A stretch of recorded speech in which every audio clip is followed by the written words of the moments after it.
Arts है, medical है, engineering है, जो भी है, इनू दुनियावी पढ़ाई दे असी उच रखांगे। नाल नाल उसनों अपने धर्म की स्टडी जरूर कराओ, उन्होंने अपने धर्म की भाषा जरूर जानता होवे। जेकर वो हिंदू है तो उन्होंने एटलीस्ट संस्कृत आती हो जिसे अपने धर्म ग्रंथ पढ़ सके। जेकर सिख है तो गुरमुखी आती हो, जो क्रिश्चियन है तो उन्होंने हैब्रू आती हो जिसो अपनी ओरिजिनल टैक्सट को पढ़ सके, ताकि उसनों कोई बरगल आएगा नहीं। ये जितने अजकल के झगड़े पै रहे हैं इस करके हो रहे हैं कि असी बेसिक चीज़ां नहीं पढ़ते तो असी सुनिया सुनी चीज़ों के उत्ते चलते। और मज़े की गल की है कि जो चीज़ साडा धर्म मना कर रहा होंदा है, क्योंकि असी उसनूं जानते नहीं, असी आप पढ़िया नहीं, तो वो जेडे सो कॉल्ड शरारती लोग ने उसे का नाम लैके साडे तो झगड़े करा देंगे। और दंगे इसका ब्यूटीफुल एग्जाम्पल है। अज की डेट जिन्ने दंगे होंगे हैं धर्म के नाम से होंगे हैं, और कोई भी धर्म दंगे ना करने सिखाता ना सपोर्ट करता है। जिन्होंने कहते हैं कि मजहब नहीं सिखाता आपस में बैर रखना, सो वो किसी को नहीं, लेकिन असी सारे फस जाते हैं बिकॉज असी पढ़िया ही नहीं होता है। सारे खेड तमाशे दिखाओ बच्चों को, लेकिन उन्होंने परफॉर्मिंग आर्ट्स की ट्रेनिंग दो। अजकल की हो रहा ज़्यादातर असी ना टीवी ते इंटरनेट के सामने बैठ के वो हासे वाले जोड़े शोज ने, हाँ हाँ हाँ हाँ लाफ्टर शोज, वो देख देख के टाइम पास कर रहे हैं। नो, बच्चों को सिखाओ जोड़े स्किल्स ने। जे ईवन कोई डांस भी वो खुद करना जानता होवे तां, जेकर कोई स्किल है, उन्होंने कोई हॉबी है, हैंडीक्राफ्ट है, कोई हथी काम करना होता, उसके दो फायदे ने। एक तो वो जी अपब्रिंगिंग अच्छी होएगी उस बच्चे की, तो लोड़ वेले काम आएगी। परमात्मा ना करे कि ऐसा कभी जिंदगी च मौका बने कि उसनों कोई तरीके ऐसी जगह पर पहुँच गया या कोई घाटा पै गया, उत्थे फिर वो स्किल भी उसनों हेल्प करता है। फॉर एग्जाम्पल मेरे दोस्त का, मेरे बचपन का दोस्त सी, उसका विआह हो गया तो अच्छा समा चल रहा सी। 5-7 साल बाद उन्होंने जो बिजनेस है वो डाउन हो गया, तो वो बिल्कुल उन्होंने फैक्ट्री, उन्होंने घर, क्योंकि बैंक में मॉडगेज किया होया सी, बैंक ने उसनों नीलाम कर दिता, तो हुण रोटी खाण दे लाले पै गए। तो कब कोई 7-8 साल की गल है, मतलब 5 साल बाद गिरावट शुरू हुई, अगले 2-3 साल बैंक की कार्रवाई चली, तो फिर उसकी वाइफ ने बुटीक खोली, तो वो बहुत सोहना काम उन्होंने चलिया, बिकॉज उसके कोलों अलग गुण सी जिहड़ा कि 7-8 साल च दबिया पिया सी, कभी लोड़ नहीं पई, काम नहीं करना पिया उन्होंने, पर जदों करना पिया और उस तो बाद फिर उन्होंने उसके उत्ते ही बिजनेस चल गया कि बड़ा अच्छा। फिर वो लड़का भी उस दे सेटल हो गया, क्योंकि वो टैक्नीकली उसकी वाइफ जी सी अच्छा काम जानती सी, तो वो फिर बिजनेस जो होंगे उस चाहिए होंगे हैं 2 या 3 एकेडमिक क्वालिफिकेशंस के उत्ते बहुत जोर देना चाहिए बच्चों की। अच्छी क्वालीफाई बच्चों को करना जरूरी है, और स्किल सिखानियाँ बहुत जरूरी है बच्चों को। पता नहीं कि स्किल उन्होंने कदों काम आ जाए लाइफ में। बच्चों को अपना विरसा सिखाओ, बाणी बाणा, साखियाँ, इतिहास, सहज पाठ, नितनेम, चंगी सेहत किमें रखनी है, ओरिजिनल कोई काम करना, क्रिएटिविटी उसनों जरूर आनी चाहिए है। जेड़े बर्थडे फंक्शंस ने, एनिवर्सरीज ने, कुछ होर ने, इन्होंने नवे तरीके मनाओ। केवल तो केवल इसनों केक कट के ते पैसा खर्च करके इदा ना बनाओ। बच्चों को सिखाओ, तुहाडे जिथे भी तुसीं रहिंदे हो उस शहर विच स्पैशल स्कूल होणगे, ओल्ड एज होम होणगे, जिथे मतलब जरूरतमंद लोग रहिंदे ने, बच्चों को आप जाके दिखाओ। पिंगलवाड़ा वर्गियां संस्थावां दे दर्शन कराओ। बच्चे को एक तो दुनिया की रियलिटी पता चलती है, प्लस उन्होंने ये पता चलता है कि मैं कितना खुशकिस्मत हाँ कि मैं ऐसे परिवार के विच रहना जिथे मेरी देख रेख हो रही है, नहीं तो मैं भी इस जगह पर हो सकता पिया होंदा। ਇਹ ਚੀਜ਼ਾਂ ਜਿਹੜੀਆਂ ਲੋਕ ਭਲਾਈ ਦੇ ਜਾਂ ਸਰਬੱਤ ਦੇ ਭਲੇ ਦੇ ਕਾਰਜ ਬੱਚਿਆਂ ਦੇ ਬਰਥਡੇਜ਼ ਦੇ ਉੱਤੇ ਕਰ ਸਕਦੇ ਹਾਂ, ਆਪਣੀ ਐਨੀਵਰਸਰੀ ਤੇ ਕਰ ਸਕਦੇ ਹਾਂ, ਆਪਣੇ ਪੇਰੈਂਟਸ ਦੀ ਐਨੀਵਰਸਰੀ ਤੇ ਕਰ ਸਕਦੇ ਹਾਂ, ਗੁਰਪੁਰਬ ਦੇ ਉੱਤੇ ਕਰ ਸਕਦੇ ਹਾਂ, ਮਾਤਾ ਸਾਹਿਬ ਕੌਰ ਜੀ ਦੇ ਜਨਮ ਦਿਹਾੜੇ ਦੇ ਉੱਤੇ ਕਰ ਸਕਦੇ ਹਾਂ, ਬਾਬਾ ਦੀਪ ਸਿੰਘ ਜੀ ਦੇ ਜਨਮ ਦਿਹਾੜੇ, ਕੋਈ ਵੀ ਵੱਡੇ ਜਿਹੜੇ ਸਿੰਘ ਸ਼ਹੀਦ ਸਿੰਘਾਂ ਦੇ ਪਿਤਾ ਜੀ ਦੇ, ਮਾਤਾ ਜੀ ਦੇ, ਸਭ ਦੇ ਜਨਮ ਦਿਨਾਂ ਤੇ ਸਾਨੂੰ ਇਹ ਸਰਬੱਤ ਦੇ ਇਹ ਇੱਕ ਬਹਾਨੇ ਹੁੰਦੇ ਨੇ ਕਿ ਅਸੀਂ ਇਸ ਬਈ ਗੁਰੂ ਸਾਹਿਬ ਜੀ ਦੀ ਕਹੀ ਹੋਈ ਚੀਜ਼ ਦੇ ਨਾਲ ਅਸੀਂ ਜੁੜ ਰਹੇ ਹਾਂ। ਜੋ ਰਸਤਾ ਸਾਨੂੰ ਉਹਨਾਂ ਨੇ ਦਿਖਾਇਆ, ਅਸੀਂ ਥੋੜਾ ਉਹਦੇ ਤੇ ਤੁਰਨ ਦਾ ਯਤਨ ਕਰ ਸਕਦੇ ਹਾਂ। ਕੋਈ ਖਾਸ ਦਿਨ ਹੁੰਦੇ ਨੇ ਜਿਹੜੇ ਸਪੈਸ਼ਲ ਡੇਜ਼ ਹੁੰਦੇ ਨੇ ਸਾਡੇ ਸਾਹਮਣੇ ਸਭ ਵਾਸਤੇ, ਉਹਨਾਂ ਤੇ ਥੋੜਾ ਜਿਹਾ ਅਸੀਂ ਥੋੜਾ ਇਹ ਚੀਜ਼ ਦਾ ਚਿੰਤਨ ਕਰੀਏ। ਬੱਚਿਆਂ ਨੂੰ ਚੰਗੇ ਗੁਣਾਂ ਦੀ ਗੱਲ ਹੋ ਚੁੱਕੀ ਹੈ। ਵਿਕਾਸ ਜੇ ਬੱਚੇ ਦਾ ਤੁਸੀਂ ਪ੍ਰੋਗਰੈਸ ਦੇਖਣੀ ਹੈ ਤਾਂ ਕੇਵਲ ਤੇ ਕੇਵਲ ਨੰਬਰਾਂ ਨਾਲ ਨਹੀਂ, ਉਸਨੂੰ ਧਿਆਨ ਰੱਖਣਾ ਹੈ। ਸਾਰੇ ਬੱਚੇ 100 ਚੋਂ 100 ਨੰਬਰ ਨਹੀਂ ਲੈ ਕੇ ਆਣਗੇ। ਜੇ ਇੱਕ ਕਲਾਸ ਵਿੱਚ 30 ਜਾਂ 40 ਬੱਚੇ ਨੇ, ਡੈਫੀਨੇਟਲੀ ਉਹਨਾਂ 'ਚ ਵੈਰਾਈਟੀ ਹੋਏਗੀ, ਪਰ ਤੁਸੀਂ ਇਹ ਧਿਆਨ ਰੱਖਣਾ ਹੈ, ਕੋਸ਼ਿਸ਼ ਜ਼ਰੂਰ ਹੋਵੇ ਸਾਡਾ ਕਿ ਸਾਡਾ ਬੱਚਾ ਜਿਹੜਾ ਟੌਪ ਤੇ ਆਏ। ਪਰ ਅਗਰ ਉਹ ਬੱਚਾ 10 ਨੰਬਰ ਘੱਟ ਲੈ ਕੇ ਆ ਰਿਹਾ ਹੈ ਤੇ ਮਾਂ-ਬਾਪ ਨੂੰ ਪਤਾ ਹੁੰਦਾ ਕਿ ਮੇਰਾ ਬੱਚਾ ਕਿਸ ਲੈਵਲ ਤੇ ਹੈ, ਉਹਨੂੰ ਜ਼ੋਰ ਨਹੀਂ ਪਾਣਾ। ਬਟ ਹਾਂ, ਇਹ ਧਿਆਨ ਰੱਖੋ ਦੀਆਂ ਆਦਤਾਂ ਠੀਕ ਨੇ, ਉਹ ਝੂਠ ਤਾਂ ਨਹੀਂ ਬੋਲਦਾ ਤੁਹਾਡੇ ਨਾਲ, ਉਹ ਘਰੋਂ ਸਕੂਲ ਦਾ ਕਹਿ ਕੇ ਕਿਤੇ ਹੋਰ ਤਾਂ ਨਹੀਂ ਜਾਂਦਾ, ਉਹ ਟਾਈਮ ਵੇਸਟੇਜ ਜਿਹੜੀ ਹੈ ਕਿਸੇ ਹੋਰ ਨੈਗੇਟਿਵ ਕੰਮ ਤੇ, ਇਹ ਚੀਜ਼ਾਂ ਜ਼ਿਆਦਾ ਜ਼ਰੂਰੀ ਨੇ। ਨੰਬਰ ਜੇ ਉਹ 10 ਘੱਟ ਲਿਆ ਰਿਹਾ ਤਾਂ ਇੰਨੇ ਮਾੜੇ ਨਹੀਂ ਨੇ ਜਿਹੜੀ ਕਿ ਬਾਕੀ ਚੀਜ਼ਾਂ। ਪਲੱਸ ਦੂਸਰੀ ਚੀਜ਼ ਹੈ ਕਿ ਬੱਚੇ ਨੂੰ ਅਸੀਂ ਦੇਖੀਏ ਕਿ ਬੱਚਾ ਜੇ ਮਾਰਕਸ ਵੀ ਉਹਦੇ ਘੱਟ ਆਏ ਨੇ, ਕਿਉਂ ਘੱਟ ਆਏ ਨੇ? ਕਿਤੇ ਮਾੜੀ ਆਦਤਾਂ ਕਰਕੇ ਤਾਂ ਨਹੀਂ ਘੱਟ ਆਏ। ਹੋ ਸਕਦਾ ਟਾਈਮ ਵੇਸਟ ਕਰ ਰਿਹਾ, ਹੋਰ ਕੁਝ ਗੈਜਟਸ ਵਿੱਚ ਮੋਬਾਈਲ 'ਚ ਲੱਗਿਆ, ਇਸ ਕਰਕੇ ਘੱਟ ਆ ਰਹੇ ਨੇ। ਪੜ੍ਹਾਈ ਨੂੰ ਪੂਰਾ ਟਾਈਮ ਹੀ ਨਹੀਂ ਦੇ ਰਿਹਾ, ਜਾਂ ਪੂਰਾ ਕਨਸੈਂਟਰੇਟ ਨਹੀਂ ਕਰ ਰਿਹਾ, ਜਾਂ ਕੋਈ ਸਿਲੀ ਮਿਸਟੇਕਸ ਕਰ ਰਿਹਾ। ਉਹ ਚੀਜ਼ਾਂ ਨੂੰ ਕਰੈਕਟ ਕਰਾਇਆ ਜਾ ਸਕਦਾ ਬੱਚਿਆਂ ਨੂੰ, ਔਰ ਉਹਦੇ ਨਾਲ ਡੈਫੀਨੇਟਲੀ ਉਹਦਾ ਸਕੋਰ ਇੰਪਰੂਵ ਹੋਏਗਾ। ਇਹ ਨਹੀਂ ਹੈਗਾ ਕਿ ਵੀ ਬੱਚਾ ਨਹੀਂ ਕਰ ਸਕਦਾ। ਥੋੜ੍ਹਾ ਜਿਹਾ ਅਸੀਂ ਜੇ ਬੱਚੇ ਨੂੰ ਪ੍ਰੋਪਰਲੀ ਗਾਈਡ ਕਰੀਏ ਤਾਂ ਬਹੁਤ ਇੰਪਰੂਵਮੈਂਟ ਬੱਚੇ ਦੇ ਵਿੱਚ ਆ ਸਕਦਾ ਹੈ। ਤੇ ਬੱਚੇ ਦਾ ਜੋ ਸਰਬ ਪੱਖੀ ਵਿਕਾਸ ਹੈ, ਅੱਛੇ ਸੰਸਕਾਰ ਔਰ ਉਸਦੀ ਲਿਆਕਤ ਨੂੰ ਡਿਵੈਲਪ ਕਰਨਾ, ਉਹ ਮੋਸਟ ਇੰਪੋਰਟੈਂਟ ਹੈ।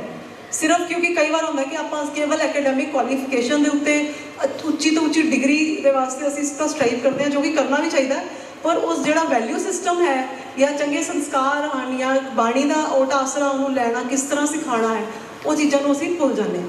ਤੇ ਇੱਕ ਚੀਜ਼ ਮੈਂ ਵੈਸੇ ਆਪਣੀ ਲਾਈਫ ਦੇ ਵਿੱਚ ਜਿੰਨੀ ਕੁ ਵੀ ਮੇਰੀ ਹੈਗੀ ਹੈ ਉਹ ਦੇਖੀ ਹੈ ਕਿ ਜਿਹੜੀਆਂ ਮਾਵਾਂ ਰਾਤ ਨੂੰ ਬੱਚਿਆਂ ਨੂੰ ਸਾਖੀਆਂ ਸੁਣਾ ਕੇ ਸਵਾਉਂਦੀਆਂ ਨੇ, ਆਮ ਤੌਰ 'ਤੇ ਉਹਨਾਂ ਦੇ ਬੱਚੇ ਕਦੇ ਗਲਤ ਰਸਤਾ ਨਹੀਂ ਫੜਦੇ। ਰੋਜ਼ ਰਾਤ ਨੂੰ ਜੇ ਬੱਚੇ ਨੂੰ ਸਿੰਘਾਂ ਦੀ, ਸ਼ਹੀਦਾਂ ਦੀ, ਸਾਹਿਬਜ਼ਾਦਿਆਂ ਦੀ, ਗੁਰੂ ਮਹਾਰਾਜ ਦੀ ਜ਼ਿੰਦਗੀ ਦੀਆਂ ਇਤਿਹਾਸਿਕ ਸਾਖੀਆਂ ਜੇ ਸੁਣਾਈਆਂ ਜਾਣ ਬੱਚਿਆਂ ਨੂੰ, ਚਾਹੇ ਪੜ੍ਹ ਕੇ ਸੁਣਾ ਦਿਓ। ਅੱਜ ਕੱਲ੍ਹ ਤਾਂ ਮੋਬਾਈਲ ਦੇ ਵਿੱਚ ਆ ਗਈਆਂ ਐਪਸ ਹੁੰਦੀਆਂ ਨੇ, ਸਿੱਖ ਸਾਖੀਜ਼ ਦੇ ਉੱਤੇ ਇੱਕ ਬਹੁਤ ਅੱਛੀ ਵੈਬਸਾਈਟ ਹੈ, ਐਪਸ ਵੀ ਨੇ, ਉਹਨਾਂ ਨੂੰ ਤੁਸੀਂ ਆਪਾਂ ਡਾਊਨਲੋਡ ਕਰਕੇ ਆਪਾਂ ਸਾਖੀਆਂ ਪੜ੍ਹ ਸਕਦੇ ਹਾਂ। ਉਹਦੇ ਵਿੱਚੋਂ ਬੁੱਕਸ ਵੀ ਬਹੁਤ ਸਾਰੀਆਂ ਅਵੇਲੇਬਲ ਨੇ, ਔਰ ਕੁਝ ਆਪਾਂ ਨੂੰ ਕੰਟੀਨਿਊ। ਔਰ ਫਿਰ ਥੋੜ੍ਹਾ ਜਿਹਾ ਜਦੋਂ ਬੱਚੇ ਛੋਟੇ ਹੀ ਉਮਰ 'ਚ ਹੁੰਦਾ, ਫਿਰ ਉਹ ਆਪਾਂ ਉਹਨਾਂ ਨੂੰ ਜਿਸ ਤਰ੍ਹਾਂ ਸਾਖੀਆਂ ਸੁਣਾਉਂਦੇ ਹਾਂ, ਫਿਰ ਥੋੜ੍ਹੇ ਵੱਡੇ ਬੱਚੇ ਹੁੰਦੇ, ਫਿਰ ਅਸੀਂ ਮਹਾਂਪੁਰਖਾਂ ਦੀਆਂ ਜੀਵਨੀਆਂ 'ਤੇ ਵੀ ਸ਼ਿਫਟ ਕਰ ਸਕਦੇ ਹਾਂ, ਜਿਸ ਤਰ੍ਹਾਂ ਬਾਬਾ ਅਤਰ ਸਿੰਘ ਜੀ ਮਹਾਰਾਜ ਦੀ, ਔਰ ਇਸ ਤਰ੍ਹਾਂ ਦੀ ਜਿਹੜੀਆਂ ਬਾਬਾ ਹਰਨਾਮ ਸਿੰਘ ਜੀ, ਇਸ ਤਰ੍ਹਾਂ ਦੇ ਕੋਈ ਬੜੇ ਵਧੀਆ ਮਹਾਂਪੁਰਖ ਹੋਏ ਨੇ, ਬੜੇ ਨਾਮ ਜਪਣ ਵਾਲੀਆਂ ਰੂਹਾਂ, ਉਹਨਾਂ ਦੀਆਂ ਜੀਵਨੀਆਂ ਅਸੀਂ ਪੜ੍ਹਾ ਸਕਦੇ ਹਾਂ। ਭਾਈ ਵੀਰ ਸਿੰਘ ਜੀ ਦੀਆਂ ਕਿਤਾਬਾਂ ਪੜ੍ਹਾ ਸਕਦੇ ਹਾਂ, ਜਿਸ ਤਰ੍ਹਾਂ ਕਿ ਗੁਰੂ ਨਾਨਕ ਚਮਤਕਾਰ, ਕਲਗੀਧਰ ਚਮਤਕਾਰ, ਅਸ਼ਟਗੁਰੂ ਚਮਤਕਾਰ, ਇਹ ਸਭ ਗੁਰੂ ਮਹਾਰਾਜ ਦੀਆਂ ਸਾਖੀਆਂ ਨੇ, ਉਹਨਾਂ ਦੇ ਜੀਵਨ ਦੇ ਵਿੱਚੋਂ ਪ੍ਰਸੰਗ ਨੇ। ਥੋੜ੍ਹਾ ਜਿਹੇ ਬੱਚੇ ਇਸ ਤਰ੍ਹਾਂ ਹੋ ਜਾਂਦੇ ਨੇ, ਮਤਲਬ ਹੁਣ ਮੈਂ ਤਾਂ ਦੇਖੀ ਕਾਲਜ ਵਿੱਚ ਵੀ ਪੜ੍ਹਦਾ ਬੇਟਾ, ਜਿਸ ਤਰ੍ਹਾਂ ਹੁਣ ਕਾਲਜ ਵਿੱਚ ਵੀ ਆ ਗਿਆ, ਹੁਣ ਵੀ ਮੰਮਾ ਸਾਖੀ। ਉਹ ਚੀਜ਼ ਬਹੁਤ ਇੰਪੋਰਟੈਂਟ ਹੈ ਕਿ ਬਈ ਬੱਚੇ ਨੂੰ ਇਸ ਚੀਜ਼ ਦੀ ਇੱਛਾ ਹੋਏ, ਔਰ ਫਿਰ ਉਹ ਸਾਖੀ ਸਿਰਫ ਮੰਮਾ ਤੱਕ ਹੀ ਲਿਮਿਟਡ ਨਹੀਂ ਰਹਿ ਜਾਏਗੀ। ਫਿਰ ਉਹ ਖੁਦ ਉਹਨੂੰ ਪੜ੍ਹਨ ਦੀ ਕੋਸ਼ਿਸ਼ ਕਰੇਗਾ, ਸਿਰਫ ਸਾਖੀਆਂ ਹੀ ਪੜ੍ਹਨ ਦੀ ਕੋਸ਼ਿਸ਼ ਨਹੀਂ ਕਰੇਗਾ, ਹੋਰ ਚੀਜ਼ਾਂ ਵੀ ਆਪਣੇ ਆਪ ਪੜ੍ਹਨ ਦੀ ਕੋਸ਼ਿਸ਼ ਕਰੇਗਾ। ਹੋਰ ਸਬਜੈਕਟਸ ਹੈ, ਡਿਫਰੈਂਟ ਬੁੱਕਸ ਉਹ ਪੜ੍ਹਨ ਦੀ ਕੋਸ਼ਿਸ਼ ਕਰੇਗਾ ਕਿ ਉਹਨੂੰ ਗਿਆਨ ਦੀ, ਲੈਣ ਦੀ, ਸਿੱਖਣ ਦੀ, ਪੁੱਛਣ ਦੀ, ਰਿਸਰਚ ਕਰਨ ਦੀ ਹੰਗਰ ਅੰਦਰ ਇੱਕ ਭੁੱਖ ਪੈਦਾ ਹੋ ਜਾਂਦੀ। ਸਾਡਾ ਏਮ ਤਾਂ ਉਹੀ ਹੈ। ਹੁਣ ਜਿਹੜਾ ਸਭ ਤੋਂ ਵੱਡਾ ਚੈਲੰਜ ਆ ਰਿਹਾ ਹੈ ਅੱਜ ਦੀ ਡੇਟ ਵਿੱਚ, ਇੰਟਰਨੈਟ ਤੇ ਸੋਸ਼ਲ ਮੀਡੀਆ, ਇਹਨਾਂ ਤੋਂ ਆਪ ਵੀ ਧਿਆਨ ਰੱਖਣਾ ਤੇ ਬੱਚਿਆਂ ਦਾ ਵੀ ਧਿਆਨ ਰੱਖਣਾ ਹੈ। ਸੋ ਇਸ ਦੇ ਲਈ ਇਹੀ ਕਹਿਣਾ ਪਏਗਾ ਕਿ ਕੇਵਲ ਪਰਹੇਜ਼ ਹੀ ਹੈ ਜਿਹੜਾ ਉਹ ਤੁਹਾਡਾ ਬਚਾਅ ਕਰੇਗਾ। ਇਸ ਨੂੰ ਅੱਜ ਦੀ ਡੇਟ 'ਚ ਇਗਨੋਰ ਨਹੀਂ ਕੀਤਾ ਜਾ ਸਕਦਾ, ਕਿਉਂਕਿ ਸਾਰਾ ਕੰਮ ਹੀ ਹੁਣ ਇਸ 'ਤੇ ਸ਼ਿਫਟ ਹੋ ਰਿਹਾ ਹੈ ਹੌਲੀ ਹੌਲੀ। ਤੁਸੀਂ ਜੇ ਟਿਕਟ ਬੁੱਕ ਕਰਨੀ ਹੈ ਤਾਂ ਤੁਹਾਨੂੰ ਇੰਟਰਨੈਟ 'ਤੇ, ਸੋਸ਼ਲ ਮੀਡੀਆ 'ਤੇ ਥਰੂ ਕਰਨੀ ਪਏਗੀ। ਤੁਸੀਂ ਜੇ ਕਿਤੇ ਕੋਈ ਮੈਸੇਜ ਭੇਜਣਾ ਹੈ, ਇਮੀਡੀਏਟ ਤਾਂ ਉੱਤੇ ਕਰਨਾ ਪਏਗਾ। ਤੁਸੀਂ ਜੇ ਆਪਣੀ ਨੌਕਰੀ ਦੇ ਵਰਕ ਫਰੋਮ ਹੋਮ ਕਰ ਰਹੇ ਹੋ ਤਾਂ ਤੁਹਾਨੂੰ ਉਹਦੇ ਨਾਲ ਕਰਨਾ ਪਏਗਾ।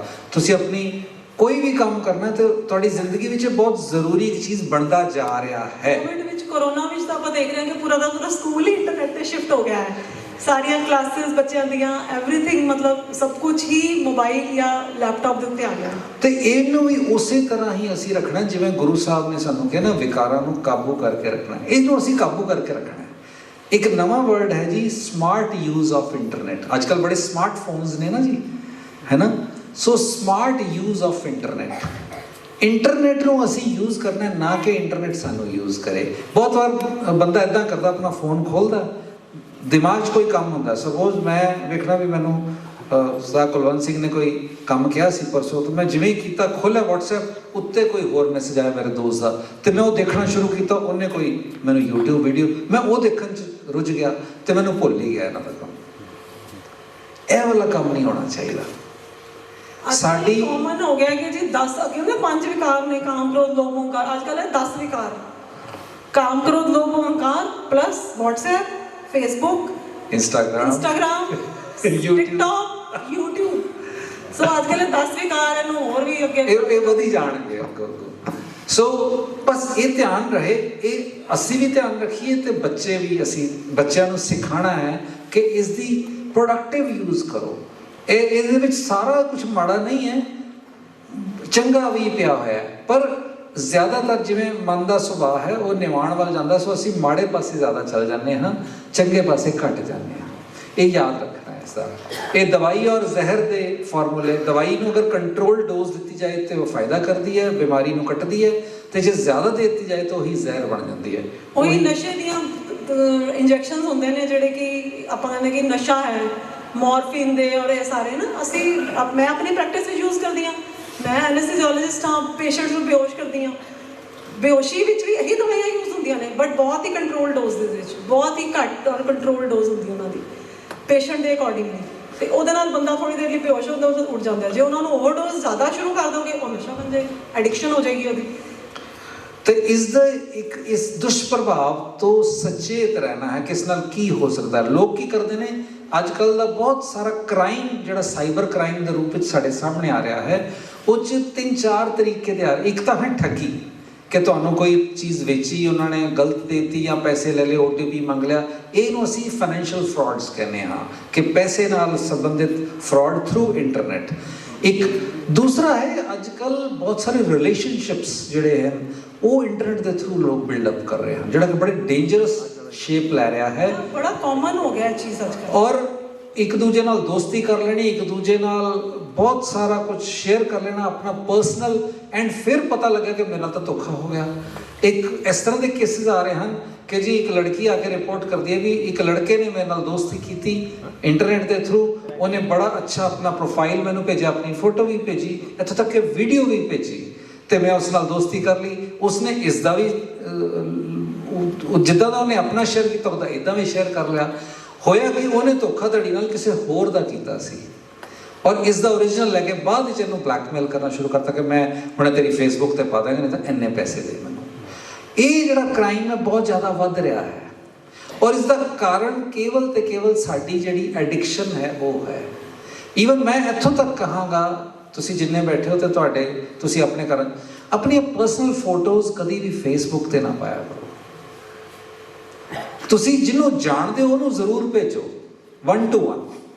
ਲੋਕ ਆਪਣੀ DP ਲਗਾਉਂਦੇ ਹਨ ਆਪਣੀ ਫੇਸਬੁੱਕ ਤੇ ਚੀਜ਼। ਜੇ ਅੱਜ ਤੁਸੀਂ ਕਿਤੇ ਅੱਛੇ ਹੋਟਲ 'ਚ ਖਾਣਾ ਖਾਧਾ ਹੈ, ਜਾਂ ਅੱਜ ਤੁਸੀਂ ਕਿਤੇ ਅੱਛੇ ਫੈਮਿਲੀ ਵਿਜ਼ਿਟ ਤੇ ਗਏ ਹੋ, ਤੁਸੀਂ ਕਿਤੇ ਬੀਚ ਤੇ ਗਏ ਹੋ, ਤੁਸੀਂ ਛੁੱਟੀ ਗਏ ਹੋ, ਸਮਰ ਵੈਕੇਸ਼ਨ ਤੇ ਗਏ ਹੋ, ਫੋਰਨ ਕੰਟਰੀ ਗਏ ਹੋ, ਕਿਉਂ ਸਾਰੀ ਦੁਨੀਆ ਨੂੰ ਦੱਸਦੇ ਹੋ ਕਿ ਅਸੀਂ ਇੱਥੇ ਗਏ ਹਾਂ? ਤੁਸੀਂ ਇੱਕ ਬੱਚਾ ਗਿਆ, ਉਹ ਆਪਣੇ ਪੇਰੈਂਟਸ ਨੂੰ ਦੱਸਣਾ ਚਾਹੁੰਦਾ, ਆਪਣੀ ਵਾਈਫ ਨੂੰ ਦੱਸਣਾ ਚਾਹੁੰਦਾ, ਆਪਣੇ ਦੋਸਤਾਂ ਨੂੰ ਦੱਸਣਾ ਚਾਹੁੰਦਾ, ਉਹਨੂੰ 1 to 1 ਜ਼ਰੂਰ ਭੇਜ ਲਓ, ਕੋਈ ਦਿੱਕਤ ਨਹੀਂ ਹੈ। ਬਸ਼ਰਤੇ ਕਿ ਉਹ ਸਾਹਮਣੇ ਵਾਲਾ ਉਸਦਾ ਫੇਸਬੁੱਕ ਦਾ ਤਾਂ ਤੁਸੀਂ ਓਪਨ ਕਰ ਦਿੱਤਾ ਨਾ, ਜੋ ਮਰਜ਼ੀ ਚੁੱਕ ਕੇ ਲੈ ਜੇ, ਉਹਦੀ ਐਡੀਟਿੰਗ ਕਰੇ, ਕੱਲ ਨੂੰ ਫਿਰ ਯੂਜ਼ ਕਰੇ ਜਾਂ ਮਿਸਯੂਜ਼ ਕਰੇ, ਉਹ ਫਿਰ ਜ਼ਿੰਮੇਦਾਰ ਤੁਸੀਂ ਖੁਦ ਹੋ ਉਸ ਤੇ। ਤਾਂ ਇਹਨਾਂ ਚੀਜ਼ਾਂ ਤੋਂ ਬਚ ਕੇ ਰਹਿਣਾ ਹੈ। ਇਹ ਬਹੁਤ ਸਾਰਾ ਕ੍ਰਾਈਮ ਬੜੀ ਤੇਜ਼ੀ ਨਾਲ ਵੱਧ ਰਿਹਾ ਤੇ ਇਹਨੂੰ ਕੰਟਰੋਲ ਕਰਨ ਦੀ ਸਪੀਡ ਹਾਲੇ ਤੱਕ ਬਹੁਤ ਸਲੋ ਹੈ। ਇਹ ਈਜ਼ੀ ਕਿਉਂਕਿ ਇਸ ਦੀਆਂ ਬਾਉਂਡਰੀਜ਼ ਹੀ ਨਹੀਂ ਹਨ, ਪਤਾ ਹੀ ਨਹੀਂ ਹੈ ਕਿ ਕ੍ਰਿਮੀਨਲ ਹੈ ਕਿੱਥੇ, ਪੂਰੀ ਦੁਨੀਆ 'ਚ ਕਿੱਥੇ ਹੈ। ਸੋ ਅੱਜ ਜੇ ਮੈਨੂੰ ਕੋਈ WhatsApp ਕਾਲ ਕਰ ਰਿਹਾ ਹੈ, ਉਹ ਕੋਈ ਜ਼ਰੂਰੀ ਨਹੀਂ ਕੋਈ ਇੰਡੀਆ 'ਚੋਂ ਕਰ ਰਿਹਾ, ਉਹ ਅਮਰੀਕਾ 'ਚੋਂ ਕਰ ਰਿਹਾ, ਕੈਨੇਡਾ 'ਚੋਂ ਕਰ ਰਿਹਾ ਕਿ ਜਾਪਾਨ 'ਚੋਂ ਕਰ ਰਿਹਾ, ਮੈਨੂੰ ਨਹੀਂ ਪਤਾ ਉਸਦਾ, ਔਰ ਬਹੁਤ ਔਖਾ ਸਬਜੈਕਟ ਹੋ ਜਾਏਗਾ ਉਸਨੂੰ ਫਿਰ ਕਰਨਾ। ਨੈਕਸਟ, ਪਰਿਵਾਰਿਕ ਆਨੰਦ ਵਿੱਚ ਅੜਚਨਾ ਬਹੁਤ ਸਾਰੀਆਂ ਚੀਜ਼ਾਂ ਹੋ ਚੁੱਕੀਆਂ। ਅਬ ਇਹ 'ਚੋਂ ਜਿਹੜੀਆਂ ਨਹੀਂ ਹੋਈਆਂ ਅਸੀਂ ਕੇਵਲ ਉਹੀ ਟੱਚ ਕਰਾਂਗੇ ਕਿ ਸਹਿਨਸ਼ੀਲਤਾ ਦੀ ਜਿਹੜੀ ਘਾਟ ਹੈ ਉਹ ਮੇਨ ਪ੍ਰੋਬਲਮ ਬਣ ਕੇ ਸਾਹਮਣੇ ਆ ਰਹੀ ਹੈ, ਹਉਮੈ ਤੋਂ ਇਲਾਵਾ। दान दहेज का लालच आकर हो गया है और रिपोर्टिंग हो गया है, ये वाला पॉइंट ज़्यादातर डिस्कस हो गया है। कुछ सुझाव हाँ जी कि जे असी गुरु साहब के उपदेशों को मन के चलीए तो असी आनंदित जीवन विच रह सकते हाँ। ਇੱਕ ਦੂਜੇ ਨੂੰ ਸਮਰਪਣ ਨਾਲ ਚੱਲਣਾ ਹੈ। ਅਸੀਂ ਇਹ ਪਰਾਈ ਇਸਤਰੀ ਪਰਾਏ ਮਰਦ ਦਾ ਸਾਥ ਦੀ ਡਿਸਕਸ਼ਨ ਪਹਿਲੇ ਕਰ ਚੁੱਕੇ ਹਾਂ, ਸੋ ਇਸ ਨੂੰ ਅਸੀਂ ਸਕਿਪ ਕਰਾਂਗੇ ਇੱਥੇ ਕਿ ਇਹ ਦੋਨਾਂ ਨੂੰ ਕਿਹਾ ਗਿਆ ਹੈ। ਕਦੀ ਇਹ ਭੁਲੇਖਾ ਨਹੀਂ ਖਾਣਾ ਕਿ ਕੇਵਲ ਇਸਤਰੀ ਨੂੰ ਕਿਹਾ ਗਿਆ ਹੈ ਭੁੱਲਾ ਜੀ, ਭਲਾ ਜੀ ਤੇ ਭਾਣਾ ਜੀ, ਇਹ ਦੋਨਾਂ ਵਾਸਤੇ ਹੈ। ਜੇ ਅਸੀਂ ਹੋਰ ਦੇਖੀਏ ਤਾਂ ਬੜਾ ਇੱਕ ਤਾੜਨਾ ਭਰਿਆ ਸ਼ਬਦ ਗੁਰੂ ਸਾਹਿਬ ਨੇ ਯੂਜ਼ ਕੀਤਾ ਹੈ, ਕਿਆ ਗਾਲ ਆਇਓ ਪੂਛ ਪਰ ਵੇਲ ਨਾ ਜੋ ਹੈ ਕੰਤ ਤੂੰ। ਇਹ ਉਸ ਲੜਕੇ ਵਾਸਤੇ ਯੂਜ਼ ਕੀਤਾ ਹੈ ਜਿਸ ਦਾ ਸ਼ਾਦੀ ਹੋ ਰਹੀ ਹੈ ਕਿ ਤੂੰ ਕਿਸੇ ਪਰਾਈ ਇਸਤਰੀ ਵੱਲ ਨਹੀਂ ਤੱਕਣਾ, ਪਰ ਵੇਲ ਪਰਾਈ ਵੇਲ ਨੂੰ ਨਹੀਂ ਤੱਕਣਾ ਹੈ ਤੂੰ। ਔਰ ਜਿਹੜੀ ਪਰਾਈ ਇਸਤਰੀ ਜਾਂ ਪਰਾਏ ਮਰਦ ਦਾ ਸਾਥ ਹੈ ਉਸ ਦੀ ਤੁਲਨਾ ਕਿਸ ਨਾਲ ਕੀਤੀ ਹੈ? ਜੈਸਾ ਸੰਗ ਬਿਸੀਅਰ ਸਿਉ ਹੈਰੇ ਤੈਸੋ ਹੀ ਇਹ ਪਰ ਗ੍ਰਹਿ। ਸੱਪ ਦਾ ਸਾਥ ਹੈ ਬਿਸੀਅਰ। ਬੀਬੀਆਂ ਲਈ ਉਪਦੇਸ਼ ਹੈ ਮਹਾਰਾਜ ਦਾ, ਜਿਨਾ ਨਾਉ ਸੁਹਾਗਣੀ ਤਿੰਨਾ ਝਾਕ ਨਾ ਹੋਰ। ਉਹਨਾਂ ਦੀ ਕਿਤੇ ਹੋਰ ਨਹੀਂ ਦੇਖ। ਵੈਸੇ ਇਹ ਸਿੱਖ ਵਾਸਤੇ ਵੀ ਹੈ, ਅਸਲ ਦਾ ਅਧਿਆਤਮਿਕ ਮੈਸੇਜ ਹੈ ਕਿ ਸਿੱਖ ਜਿਹੜਾ ਹੈ ਉਹ ਕੇਵਲ ਗੁਰੂ ਦੇ ਉੱਤੇ ਸ਼ਰਧਾ ਰੱਖ ਕੇ ਦੂਜੇ ਪਾਸੇ ਸ਼ਰਧਾ ਰੱਖੇ। ਸੋ ਇਹ ਵੀ ਕਈ ਸਾਰੀਆਂ ਗੱਲਾਂ ਆਪਾਂ ਕਰ ਚੁੱਕੇ ਹਾਂ ਕਿ ਐਡਜਸਟ ਹੋਣ ਦਾ ਸਮਾਂ ਦੇਣਾ, ਬੇਲੋੜੀ ਰਿਪੋਰਟਿੰਗ ਨਹੀਂ ਕਰਨੀ ਹੈ ਤੇ ਪਰਿਵਾਰਿਕ ਟਾਈਮ ਰੱਖਣਾ ਹੈ ਆਪਸ ਵਿੱਚ, ਜਿਸ 'ਚ ਹੱਸੋ ਬੈਠੋ, ਖਾਣਾ ਇਕੱਠੇ ਖਾਓ। ਇਹ ਨਹੀਂ ਹੈ ਕਿ ਆਪਣੀ ਜੌਬ ਦੇ ਹਿਸਾਬ ਨਾਲ ਇੱਕ ਨੇ ਇੱਕ ਟਾਈਮ ਖਾਧਾ, ਇੱਕ ਨੇ ਦੂਜੇ ਟਾਈਮ ਖਾਧਾ। ਉਹ ਕਦੀ ਕਦੀ ਠੀਕ ਹੈ, ਪਰ ਰੂਟੀਨ ਅਗਰ ਇਹ ਬਣੇਗਾ ਉਸ ਨੂੰ ਅਵੋਇਡ ਕਰਨਾ। ਅੱਜ ਕੱਲ੍ਹ ਮੈਟਰੋ ਸਿਟੀਜ਼ ਵਿੱਚ ਪਤਾ ਹੈ, ਗੰਗਾ ਨਗਰ 'ਚ ਤਾਂ ਸ਼ਾਇਦ ਟ੍ਰੈਂਡ ਨਹੀਂ ਹੋਏਗਾ, ਹਨੂਮਾਨਗੜ੍ਹ 'ਚ ਵੀ ਨਹੀਂ ਹੋਏਗਾ, ਘੱਟ ਹੋਏਗਾ, ਪਰ ਮੈਟਰੋ ਸਿਟੀਜ਼ ਦਿੱਲੀ, ਮੁੰਬਈ, ਕੈਲਕਟਾ ਜਾਓ ਤੁਸੀਂ, ਘਰ 'ਚ 4 ਜੀ 4 ਕਮਰੇ, ਹਰ ਇੱਕ ਦਾ ਆਪਣਾ ਆਪਣਾ ਬੈਡਰੂਮ, ਆਪਣੇ ਆਪਣੇ ਰੂਮ 'ਚ ਬੈਠੇ, ਆਪਣੇ ਆਪਣੇ ਮੋਬਾਈਲ 'ਤੇ ਲੱਗੇ ਹੈ, ਆਪਣੇ ਆਪਣੇ ਰੂਮ ਦੇ ਵਿੱਚ ਹੀ ਖਾਣਾ ਮੰਗਵਾ ਕੇ ਖਾ ਰਹੇ ਹੈ। ਸਵਿਗੀ ਤੋਂ ਔਰ ਜ਼ੋਮੈਟੋ ਤੋਂ ਆ ਰਿਹਾ ਹੈ। ਸਵਿਗੀ ਤੋਂ ਖਾਣਾ, ਇੱਕ ਨੇ ਪਿਜ਼ਾ ਖਾਣਾ ਹੈ, ਦੂਸਰੇ ਨੇ ਕੁਝ ਹੋਰ ਖਾਣਾ ਹੈ, ਤੀਜੇ ਨੇ ਕੋਈ ਤੀਜੀ ਚੀਜ਼ ਖਾਣੀ ਹੈ, ਚਾਈਨੀਜ਼ ਖਾਣਾ ਹੈ। ਉਹ ਆਪਣਾ ਆਪਣਾ ਖਾ ਰਹੇ ਨੇ, ਕਿਸੇ ਦਾ ਕਿਸੇ ਨਾਲ ਕੋਈ ਲੈਣਾ ਦੇਣਾ ਨਹੀਂ ਹੈ, ਤੇ ਕਹਿਣ ਨੂੰ ਫੈਮਿਲੀ ਨੇ। ਔਰ ਜਿਹੜਾ ਘਰ ਦਾ ਰਸੋਈਆ ਹੈ, ਜੇ ਅੱਛੇ ਘਰਾਂ 'ਚ ਰਸੋਈਏ ਰੱਖੇ ਹੁੰਦੇ ਹਨ, ਉਸ ਦਾ ਕੰਮ ਹੈ ਕਿ ਇਹਨਾਂ ਦੇ ਬਚੇ ਹੋਏ ਡੱਬੇ ਜਾਂ ਬਚਿਆ ਹੋਇਆ ਸਮਾਨ ਚੁੱਕ ਕੇ ਸੁੱਟ ਦੇਣਾ। ਉਹਨਾਂ ਦੀ ਡਿਮਾਂਡ ਨੂੰ ਪੂਰਾ ਕਰਨਾ ਕਿ ਵੀ ਮੈਨੂੰ ਇਹ ਬਣਾ ਦਿਓ, ਮੈਨੂੰ। ਮਤਲਬ ਮੈਂ ਹੈਰਾਨ ਹੋ ਗਈ, ਇੱਕ ਪਰਿਵਾਰ ਦੇ ਵਿੱਚ 4 ਬੰਦੇ ਤੇ 4 ਤਰ੍ਹਾਂ ਦੇ ਬ੍ਰੇਕਫਾਸਟ। ਇੱਕ ਜਣਾ ਨੇ ਪਰੌਂਠਾ ਖਾਣਾ ਹੈ, ਇੱਕ ਜਣੇ ਨੇ ਸੈਂਡਵਿਚ ਖਾਣਾ ਹੈ, ਤੀਜੇ ਨੇ ਇਡਲੀ ਖਾਣੀ ਹੈ, ਚੌਥੇ ਨੇ ਪਾਸਤਾ ਖਾਣਾ ਹੈ। ਮਤਲਬ ਉਹਨਾਂ ਦੇ ਵਿੱਚ ਕੰਸੈਂਸਸ ਹੀ ਨਹੀਂ ਹੈ ਕਿ ਆਪਾਂ ਪੁੱਛ ਲਈਏ ਵੀ ਆਪਾਂ ਚਲੋ ਸਵੇਰੇ ਕੀ ਬਣਾਈਏ, ਜਾਂ ਇੱਕ ਦੂਜੇ ਨੂੰ ਪੁੱਛ ਲਈਏ। ਬੱਚਾ ਕਹਿੰਦਾ ਕਿ ਮੰਮਾ ਮੈਂ ਖਾਣਾ, ਤੇ ਸਾਰੇ ਕਹਿੰਦੇ ਚਲੋ ਜੋ ਤੂੰ ਖਾਣਾ ਆਪਾਂ ਉਹੀ ਖਾ ਲੈਂਦੇ ਹਾਂ। ਜਾਂ ਮੰਮਾ ਬਜ਼ੁਰਗ ਮੰਮੀ ਪਾਪਾ ਕਹਿ ਰਹੇ ਨੇ ਕਿ ਅੱਜ ਇਹ ਚੀਜ਼ ਖਾਣੀ ਹੈ, ਤਾਂ ਸਾਰੇ ਕਹਿੰਦੇ ਚਲੋ ਤੁਸੀਂ ਖਾਣੀ, ਆਪਾਂ ਸਾਰੇ ਅਜੇ ਹੀ ਖਾ ਲੈਂਦੇ ਹਾਂ। ਤੇ ਮਤਲਬ ਇੱਕ ਕੰਸੈਂਸਸ ਆਪਣੇ ਆਮ ਤਾਂ ਇੱਦਾਂ ਹੀ ਹੁੰਦਾ ਨਾ, ਪਰ ਅੱਜ ਕੱਲ੍ਹ ਇਹ ਟ੍ਰੈਂਡ ਵੀ ਚੱਲ ਗਿਆ ਕਿ 4 ਨਾਸ਼ਤੇ ਬਣਦੇ ਹੈ। ਜੇ 4 ਜਣੇ ਹੈ, 4 ਤਰ੍ਹਾਂ ਦੇ ਲੰਚ, 4 ਸਬਜ਼ੀਆਂ ਲੰਚ ਵਿੱਚ ਬਣਨੀਆਂ। 4 ਸਬਜ਼ੀਆਂ ਜ਼ਰੂਰ ਬਣਾਓ, ਪਰ 4 ਖਾਓ, ਫਿਰ 4 ਇੱਕ ਸਬਜ਼ੀ ਵੱਖ ਵੱਖ ਖਾਂਦੇ ਹੈ। ਮਤਲਬ ਇਹ ਤਾਂ ਫਿਰ ਇੱਕ ਛੱਤ ਦੇ ਥੱਲੇ ਅਜਨਬੀ ਹੋ ਗਏ ਨਾ। ਜਿਹੜੇ ਇੱਕ ਪਰਿਵਾਰ ਰਲ ਕੇ ਪ੍ਰਸ਼ਾਦਾ ਹੀ ਨਹੀਂ ਛਕ ਰਿਹਾ, ਜਾਂ ਰਲ ਕੇ ਬੈਠ ਹੀ ਨਹੀਂ ਰਿਹਾ, ਰਲ ਕੇ ਬੋਲ ਹੀ ਨਹੀਂ ਰਿਹਾ, ਰਲ ਕੇ ਹੱਸ ਹੀ ਨਹੀਂ ਰਿਹਾ, ਉਹ ਤਾਂ ਇੱਕ ਪਰਿਵਾਰ, ਇੱਕ ਦੇ ਥੱਲੇ ਅਜਨਬੀ ਹੋ ਗਏ, ਉਹ ਪਰਿਵਾਰ ਨਹੀਂ ਹੋਏਗਾ। ਉਹ ਸਿੰਗਲ ਪਰਸਨ ਹੈਗੇ ਨੇ, ਵੱਖ ਵੱਖ ਆਪਣੀ ਆਪਣੀ ਇੰਡੀਪੈਂਡੈਂਟ ਲਾਈਫ ਜੀ ਰਹੇ ਨੇ, ਬਸ ਉਹ ਕੋਇਨਸੀਡੈਂਟਲੀ ਇੱਕ ਘਰ 'ਚ ਰਹਿ ਰਹੇ ਨੇ, ਬਸ ਇੰਨਾ ਹੀ ਹੈ। ਔਰ ਇੱਕ ਗੱਲ ਬੜੀ ਜ਼ਰੂਰੀ ਹੈ ਜੀ ਕਿ a family that prays together stays together। ਜਿਹੜੀ ਪਰਿਵਾਰ ਰਲ ਕੇ ਨਾਮ ਜਪਦਾ ਹੈ, ਨਾਮ ਜਪਦਾ ਮੀਨਸ ਕੋਈ ਵੀ ਪੂਜਾ, ਜਿਹੜੀ ਵੀ ਤੁਹਾਡੀ ਆਸਥਾ ਹੈ, ਅਗਰ ਉਹ ਤੁਸੀਂ ਰਲ ਕੇ ਕਰਦੇ ਹੋ ਨਾ, ਸਵੇਰੇ ਦੁਪਹਿਰੇ ਸ਼ਾਮ ਰਾਤ ਸੰਡੇ ਜਾਂ 15 ਦਿਨਾਂ 'ਚ, ਤਾਂ ਉਹ ਫੈਮਿਲੀ ਹਮੇਸ਼ਾ ਜੁੜੀ ਰਹਿੰਦੀ ਹੈ, ਟੁੱਟਦੀ ਨਹੀਂ ਹੈ। A family that prays together stays together। ਇਹ ਗੁਰੂ ਸਾਹਿਬ ਜੀ ਦੀ ਹਿਦਾਇਤ ਹੈ ਸਾਨੂੰ। 3 ਟਾਈਮ ਦਾ ਨਿਤਨੇਮ ਸਾਡਾ ਹੁੰਦਾ ਹੈ, ਮਿਨੀਮਮ ਬੇਸਿਕ, ਸਵੇਰ ਦਾ, ਸ਼ਾਮ ਦਾ ਅਤੇ ਰਾਤ ਦਾ। 3 ਟਾਈਮ, ਸਵੇਰ ਨੂੰ 5 ਬਾਣੀਆਂ, ਸ਼ਾਮ ਨੂੰ ਰਹਿਰਾ ਸਾਹਿਬ, ਰਾਤ ਨੂੰ ਸੋਹਿਲਾ ਸਾਹਿਬ ਦਾ ਪਾਠ। ਇਹ ਸਾਡਾ ਬੇਸਿਕ ਮਿਨੀਮਮ ਹੈ। ਇਸ ਤੋਂ ਬਾਅਦ ਜਿੰਨੀਆਂ ਮਰਜ਼ੀ ਬਾਣੀ ਪੜ੍ਹੋ ਉਹ ਮੁਬਾਰਕ ਹੈ। ਸਹਿਜ ਪਾਠ ਵੀ ਕਰਨਾ ਬਹੁਤ ਹੀ ਜ਼ਰੂਰੀ ਹੈ, ਪਰ ਇਹ ਬੇਸਿਕ ਨਿਤਨੇਮ ਹੈ। ਜਿਵੇਂ ਨਾ ਪਾਸਿੰਗ ਮਾਰਕਸ ਹੈ, ਵੀ ਜਿਵੇਂ 33% ਸਰਕਾਰ ਨੇ ਰੱਖਿਆ ਕਿ 33% ਜਿਹੜਾ ਘੱਟ ਹੈ ਉਹ ਫੇਲ ਹੈ, 33% ਤੋਂ ਉੱਪਰ ਜਿਹੜਾ ਹੈਗਾ ਉਹ ਪਾਸ ਹੈ। ਹੁਣ ਇਹ ਤੁਹਾਡੀ ਹਿੰਮਤ ਹੈ ਤਾਂ ਤੁਹਾਡੇ ਕਿੰਨੇ ਜਾਂ ਕਿਰਪਾ ਹੈ ਜਾਂ ਕਿੰਨੇ ਤੁਹਾਡੇ ਤੁਸੀਂ ਨੰਬਰ ਲੈ ਗਏ। ਕੋਈ 35 ਨੰਬਰ ਵੀ ਲੈਂਦਾ ਪਾਸ ਹੁੰਦਾ, ਤੇ ਕੋਈ 100 ਨੰਬਰ 99 ਮਾਰਕਸ ਲੈ ਕੇ ਵੀ ਪਾਸ ਹੁੰਦਾ, ਠੀਕ ਹੈ ਨਾ। ਸੋ ਇਹ ਜੇ ਇੰਨਾ ਜਿਹੜਾ ਨਿਤਨੇਮ ਨਹੀਂ ਕਰ ਰਹੇ, ਜਿਹੜਾ ਸਵੇਰ ਸ਼ਾਮ ਤੇ ਰਾਤ ਦਾ, ਉਹ ਪਾਸਿੰਗ ਮਾਰਕਸ ਤੋਂ ਘੱਟ ਹੈ, ਉਹ 33% ਉਹ ਫੇਲ ਹੈ। ਗੁਰੂ ਮਹਾਰਾਜ ਦੇ ਨਜ਼ਰਾਂ ਦੇ ਵਿੱਚ ਉਹ ਬੰਦਾ ਫੇਲ ਹੈ।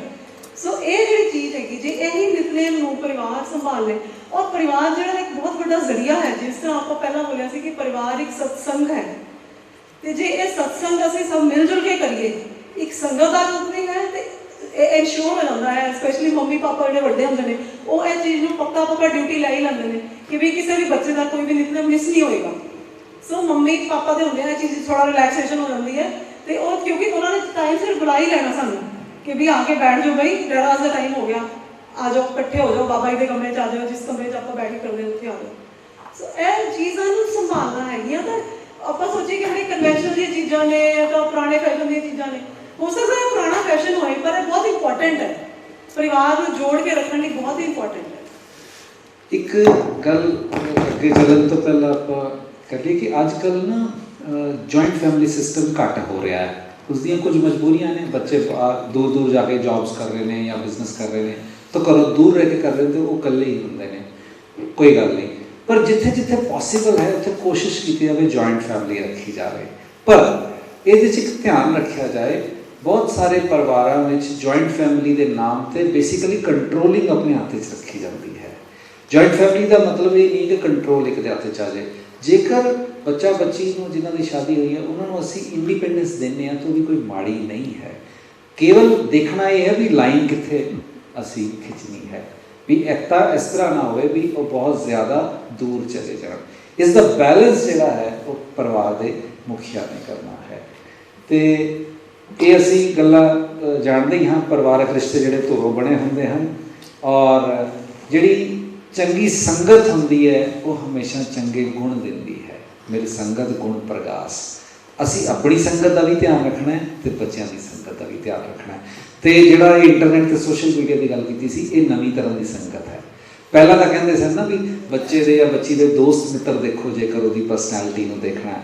ਤੇ ਹੁਣ ਕਿਉਂਕਿ ਬੱਚੇ ਇਕੱਲੇ ਕਮਰੇ 'ਚ ਸਾਰਾ ਦਿਨ ਟਾਈਮ ਬਿਤਾ ਲੈਂਦੇ ਨੇ ਉਹ ਆਪਣੇ ਮੋਬਾਈਲ ਫੋਨ ਦੇ ਨਾਲ ਜਾਂ ਆਪਣੀ ਇੰਟਰਨੈਟ ਦੇ ਨਾਲ, ਸੋ ਇਹ ਵੀ ਸੰਗਤ ਦਾ ਧਿਆਨ ਰੱਖਣਾ। ਸੋ ਇਹ ਪੇਰੈਂਟਸ ਦੀ ਡਿਊਟੀ ਹੈ ਕਿ ਬੱਚਿਆਂ ਦੇ ਉੱਤੇ ਚੈੱਕ ਰੱਖਣਾ ਕਿ ਬੱਚਾ ਕੀ ਕਰ ਰਿਹਾ ਹੈ, ਮੋਬਾਈਲ ਜਾਂ ਲੈਪਟਾਪ ਦੇ ਉੱਤੇ ਕੀ ਦੇਖ ਰਿਹਾ ਹੈ।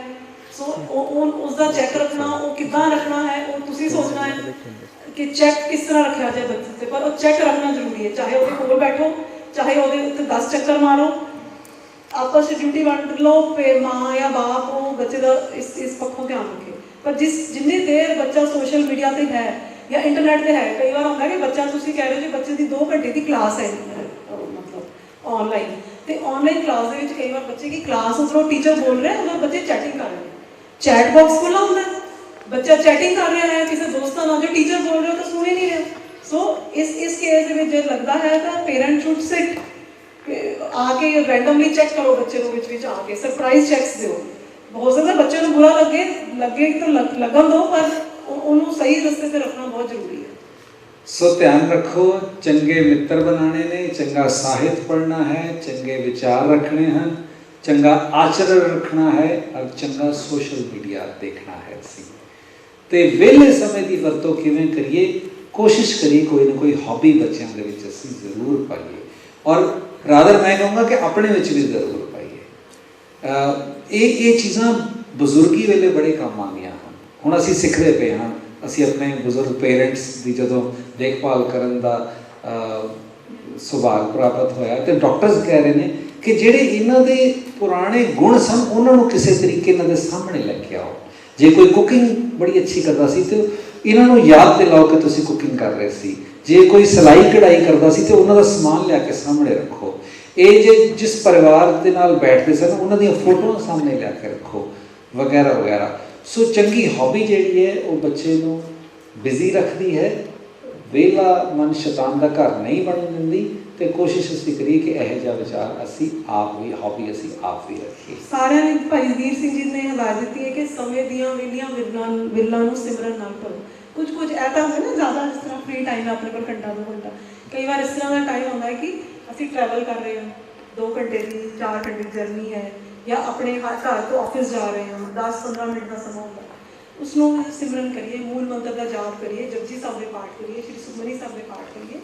ਮਤਲਬ ਇਹ ਇਸ ਤਰ੍ਹਾਂ ਅਸੀਂ ਆਪਣਾ ਬੈਂਕ ਜਿਹੜਾ ਆਪਣਾ ਨਾਮ ਦਾ ਬੈਂਕ ਬੈਲੈਂਸ ਹੈ, ਅਕਾਊਂਟ ਹੈ ਆਪਣਾ, ਉਹਨੂੰ ਐਨਰਿਚ ਕਰਦੇ ਜਾ ਸਕਦੇ ਹਾਂ। ਸੋ ਇਹ ਜਿਹੜੀ ਤੁਹਾਡੀ ਸਪਿਰਿਚੁਅਲ ਗਰੋਥ ਹੈ, ਸਪਿਰਿਚੁਅਲ ਡਿਵੈਲਪਮੈਂਟ ਹੈ, ਉਹ ਤੁਹਾਡੀ ਮੈਂਟਲ ਪੀਸ ਔਰ ਹੈਪੀਨੈਸ ਦੇ ਵਾਸਤੇ ਬਹੁਤ ਜ਼ਰੂਰੀ ਹੈ। ਹਰ ਇੱਕ ਪ੍ਰਾਣੀ ਹੈਪੀ ਹੋਏਗਾ ਆਪਣੀ ਲਾਈਫ ਵਿੱਚ, ਉਹਦੀ ਫੈਮਿਲੀ ਆਟੋਮੈਟਿਕਲੀ ਹੈਪੀ ਹੋ ਜਾਏਗੀ।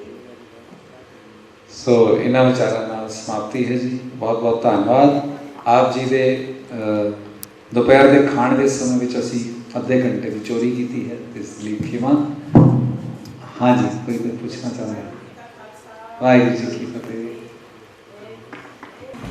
हाँ जी वीर जी, अगेन वाहिगुरू जी का खालसा, वाहिगुरू जी की फतेह। मेरा एक छोटा जिहा सवाल है जी। मैं सब तो पहला तो बहुत बहुत धन्यवाद। ये बहुत ज़्यादा फ्रूटफुल जड़ियाँ सीगियां स्लाइड्स रहियां। असी बहुत कुछ जो विसर गए सी वो साडा रिवाइज हो गया। और एक स्लाइड सी ना कि जप तप संजम विआह जिहड़ा इंस्टीट्यूशन है, इट्स अ ब्यूटीफुल इंस्टीट्यूशन। ते सानू उस तो जप तप एंड संजम असी सीखते हाँ। ते तप तो की भाव है, ये मेरा प्रश्न है। ये भाई वीर सिंह जी लावां दे जिहड़ी सटीक मिलदी है उस बड़ा अच्छा वर्णन करते हैं कि गुरबाणी दे अनुसार विआह की है ते पति पत्नी ने करना की है। क्योंकि ये मन्निया जा रहा अजकल की दुनिया तो पहला भी कि भी हुण विआह हो गया ना, हुण तुहानूं सारा कुछ माफ़ है, हुण जो मर्जी करो, हुण ऐश करो, तुसीं एक दूजे नाल खचित हो, वो वखरी गल है। चलो दूसरे की तरफ परतनगामी वो वखरा सबजैक्ट हो गया, उन्होंने तो मना कर ही दिता, सारे ही मना कर देते। भाई वीर सिंह जी ने इस बड़िया बरीकियां जाके समझाइया ने कि तुहाडा जिहड़ा ओरिजिनल परमार्थ चेंज नहीं होया, जिहड़ा मनुखा जन्म का एम है वो उही है कि आत्मा ने परमात्मा च मिलना है। तो हुण तुसीं दो इकट्ठे होके वापस एक बन जाओ, एक यूनिट बन जाओ। और ये ट्रेनिंग है इस चीज़ की कि ये दुनियावी मॉडल है कि लड़का जिहड़ा है पति है तो लड़की पत्नी है। और उसके जिहड़ा साडा दुनियावी मॉडल है ना, वो कहते भी पत्नी जिहड़ी है ना उसकी रजा विच रवे, उन्होंने मन्ने। ये वड्डी जिहड़ा साडा प्रयोजन है उसका एक मॉडल है। हुण तुसीं दोनों एक हो गए और ये पत्नी रूप हो गया, तो हुण पति परमेश्वर नूं मिलना है, तां जाके प्रयोजन पूरा होना है। उस दे विच जिहड़ा जप तप संजम जिहड़ा हैगा, मैं टैक्नीकलिटीज़ नहीं दस पावांगा इस दियां, लेकिन जप तप ते संजम का जिहड़ा लैना देना हैगा वो है नाम जपना ते संतोख विच रहना ते ज़्यादातर परमात्मा की रजा विच शुक्र करना। और वड्डी गल की है, हुण ये सारा कुछ असी भुलदे कित्थे हाँ, विआह तो बाद असी एक दूजे के कॉम्पीटिशन च आ जाते हैं। सानू लगता है कि नहीं, ये तो कई बार रिश्तेदार भी कहने हो यार तेरी पत्नी बड़ी सिर चढ़ी हुई है। कई बार उन्होंने कह देंगे कि तेरा पति बहुत ज़्यादा तेरे ते रोब पाता है। कई बार वो सहुरियां दे असी वो भुल ही जाते हैं भी असी जाना कित्थे सीगा। असी सारी एनर्जी तो आपस च लड़के खत्म कर दी।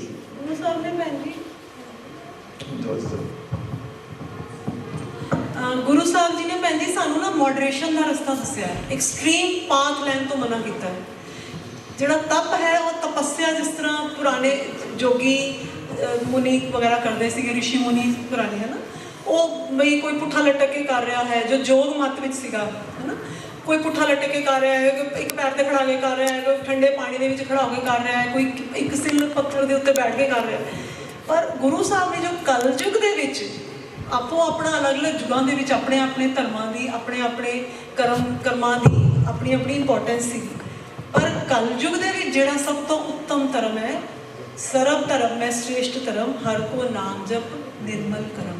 सो यह जिहड़ा चीज़ मुझे बस इन्नी ये दो लाइनां श्री सुखमनी साहब दियां याद रख लियां जाणना, तुहाडा जीवन सफल हो सकता।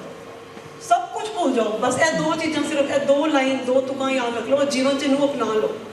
जे ਤੁਹਾਨੂੰ नहीं कहनी, मैं अपने आप को कहनी है चीज़, ਤੁਹਾਡੇ ਲਈ नहीं है मेरे लिए है। तो ये जी तपस्या पुराने जिस तरह करते सी ना, वो सानू महाराज ने संगत दी है, वो तपस्या करने की संगत दी है। और यह गृहस्थ जिहड़ा है, इस तो उपर वड्डा संगत का तो कोई मॉडल ही नहीं है। जिहड़ा गृहस्थी दंपति जोड़ा जे सत्संगी जोड़ा बन जाए तो उन्होंने जपया नाम जपना तपस्या सब कुछ सफल है। वो गृहस्थ दे विच ही बैठ के रह के घर परिवार दे विच ही रह के परमात्मा की प्राप्ति बड़े आसानी नाल सहज दे नाल कर सकते हैं।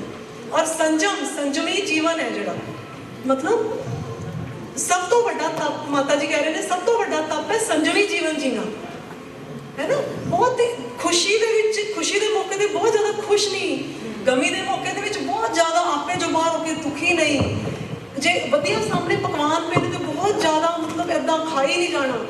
ਜੇ ਆਪਣੇ ਕੋਲ ਸੁੱਖ ਆਰਾਮ ਦੇ ਆ ਗਏ, ਏਸੀ ਵਧੀਆ ਘਰ 'ਚ ਲੱਗ ਗਿਆ, ਅੱਛਾ ਬੈੱਡ ਵਗੈਰਾ ਹੈਗਾ, ਸਭ ਕੁਝ ਵਧੀਆ ਆਪਣੇ ਕੋਲ ਅੱਛਾ ਸੀ, ਫਿਰ ਐਵੇਂ ਕਿ ਸੁੱਤੇ ਹੀ ਰਹੀਏ, ਹੁਣ ਸਵੇਰੇ ਉੱਠੀਏ ਹੀ ਨਾ ਬਈ 8-8 ਵਜੇ ਤੱਕ ਸੁੱਤੇ ਹੀ ਰਹੀਏ ਆਪਾਂ, ਹੈ ਨਾ। ਇਹ ਸੰਜਮ ਹੈ ਕਿ ਸਭ ਕੁਝ ਹੁੰਦਿਆਂ ਹੋਇਆਂ ਵੀ ਉਹਨਾਂ ਨੂੰ ਯੂਜ਼ ਵੀ ਕਰੀਏ। ਬੈੱਡ ਤੇ ਵੀ ਸੋਈਏ, ਜੰਗਲ 'ਚ ਸੌਣ ਨੂੰ ਨਹੀਂ ਕਹਿ ਰਹੇ ਗੁਰੂ ਸਾਹਿਬ, ਘਰ ਦੇ ਵਿੱਚ ਹੀ ਜੰਗਲ ਨੂੰ ਲਿਆਉਣ ਨਹੀਂ ਕਹਿ ਰਹੇ ਨੇ। ਜਿਹੜਾ ਬੰਦਾ ਅੰਮ੍ਰਿਤ ਵੇਲੇ ਉੱਠੇਗਾ ਉਸ ਟਾਈਮ ਬਿਲਕੁਲ ਸ਼ਾਂਤੀ ਹੋਏਗੀ, ਕੋਈ ਕੁਝ ਨਹੀਂ ਹੋਏਗਾ, ਕੋਈ ਡਿਸਟਰਬੈਂਸ ਨਹੀਂ ਹੋਏਗੀ, ਕੋਈ ਘਰ ਦਾ ਕੰਮ, ਕੋਈ ਆਫਿਸ ਦਾ ਕੰਮ, ਕੋਈ ਜੌਬ ਦਾ ਕੰਮ। ਰੇਮਨ ਐਸੋ ਕਰ ਸੰਨਿਆਸਾ ਮਾਤਾ ਜੀ ਕਹਿ ਰਹੇ ਨੇ, ਹੈ ਨਾ। ਸੋ ਰਹਿਤ ਮਰਿਆਦਾ ਵਿੱਚ ਹੀ ਲਾਵਾਂ ਦਾ ਕਰਨ ਦਾ ਹੈ जी लावा रहत मर्यादा माइक तो बोलो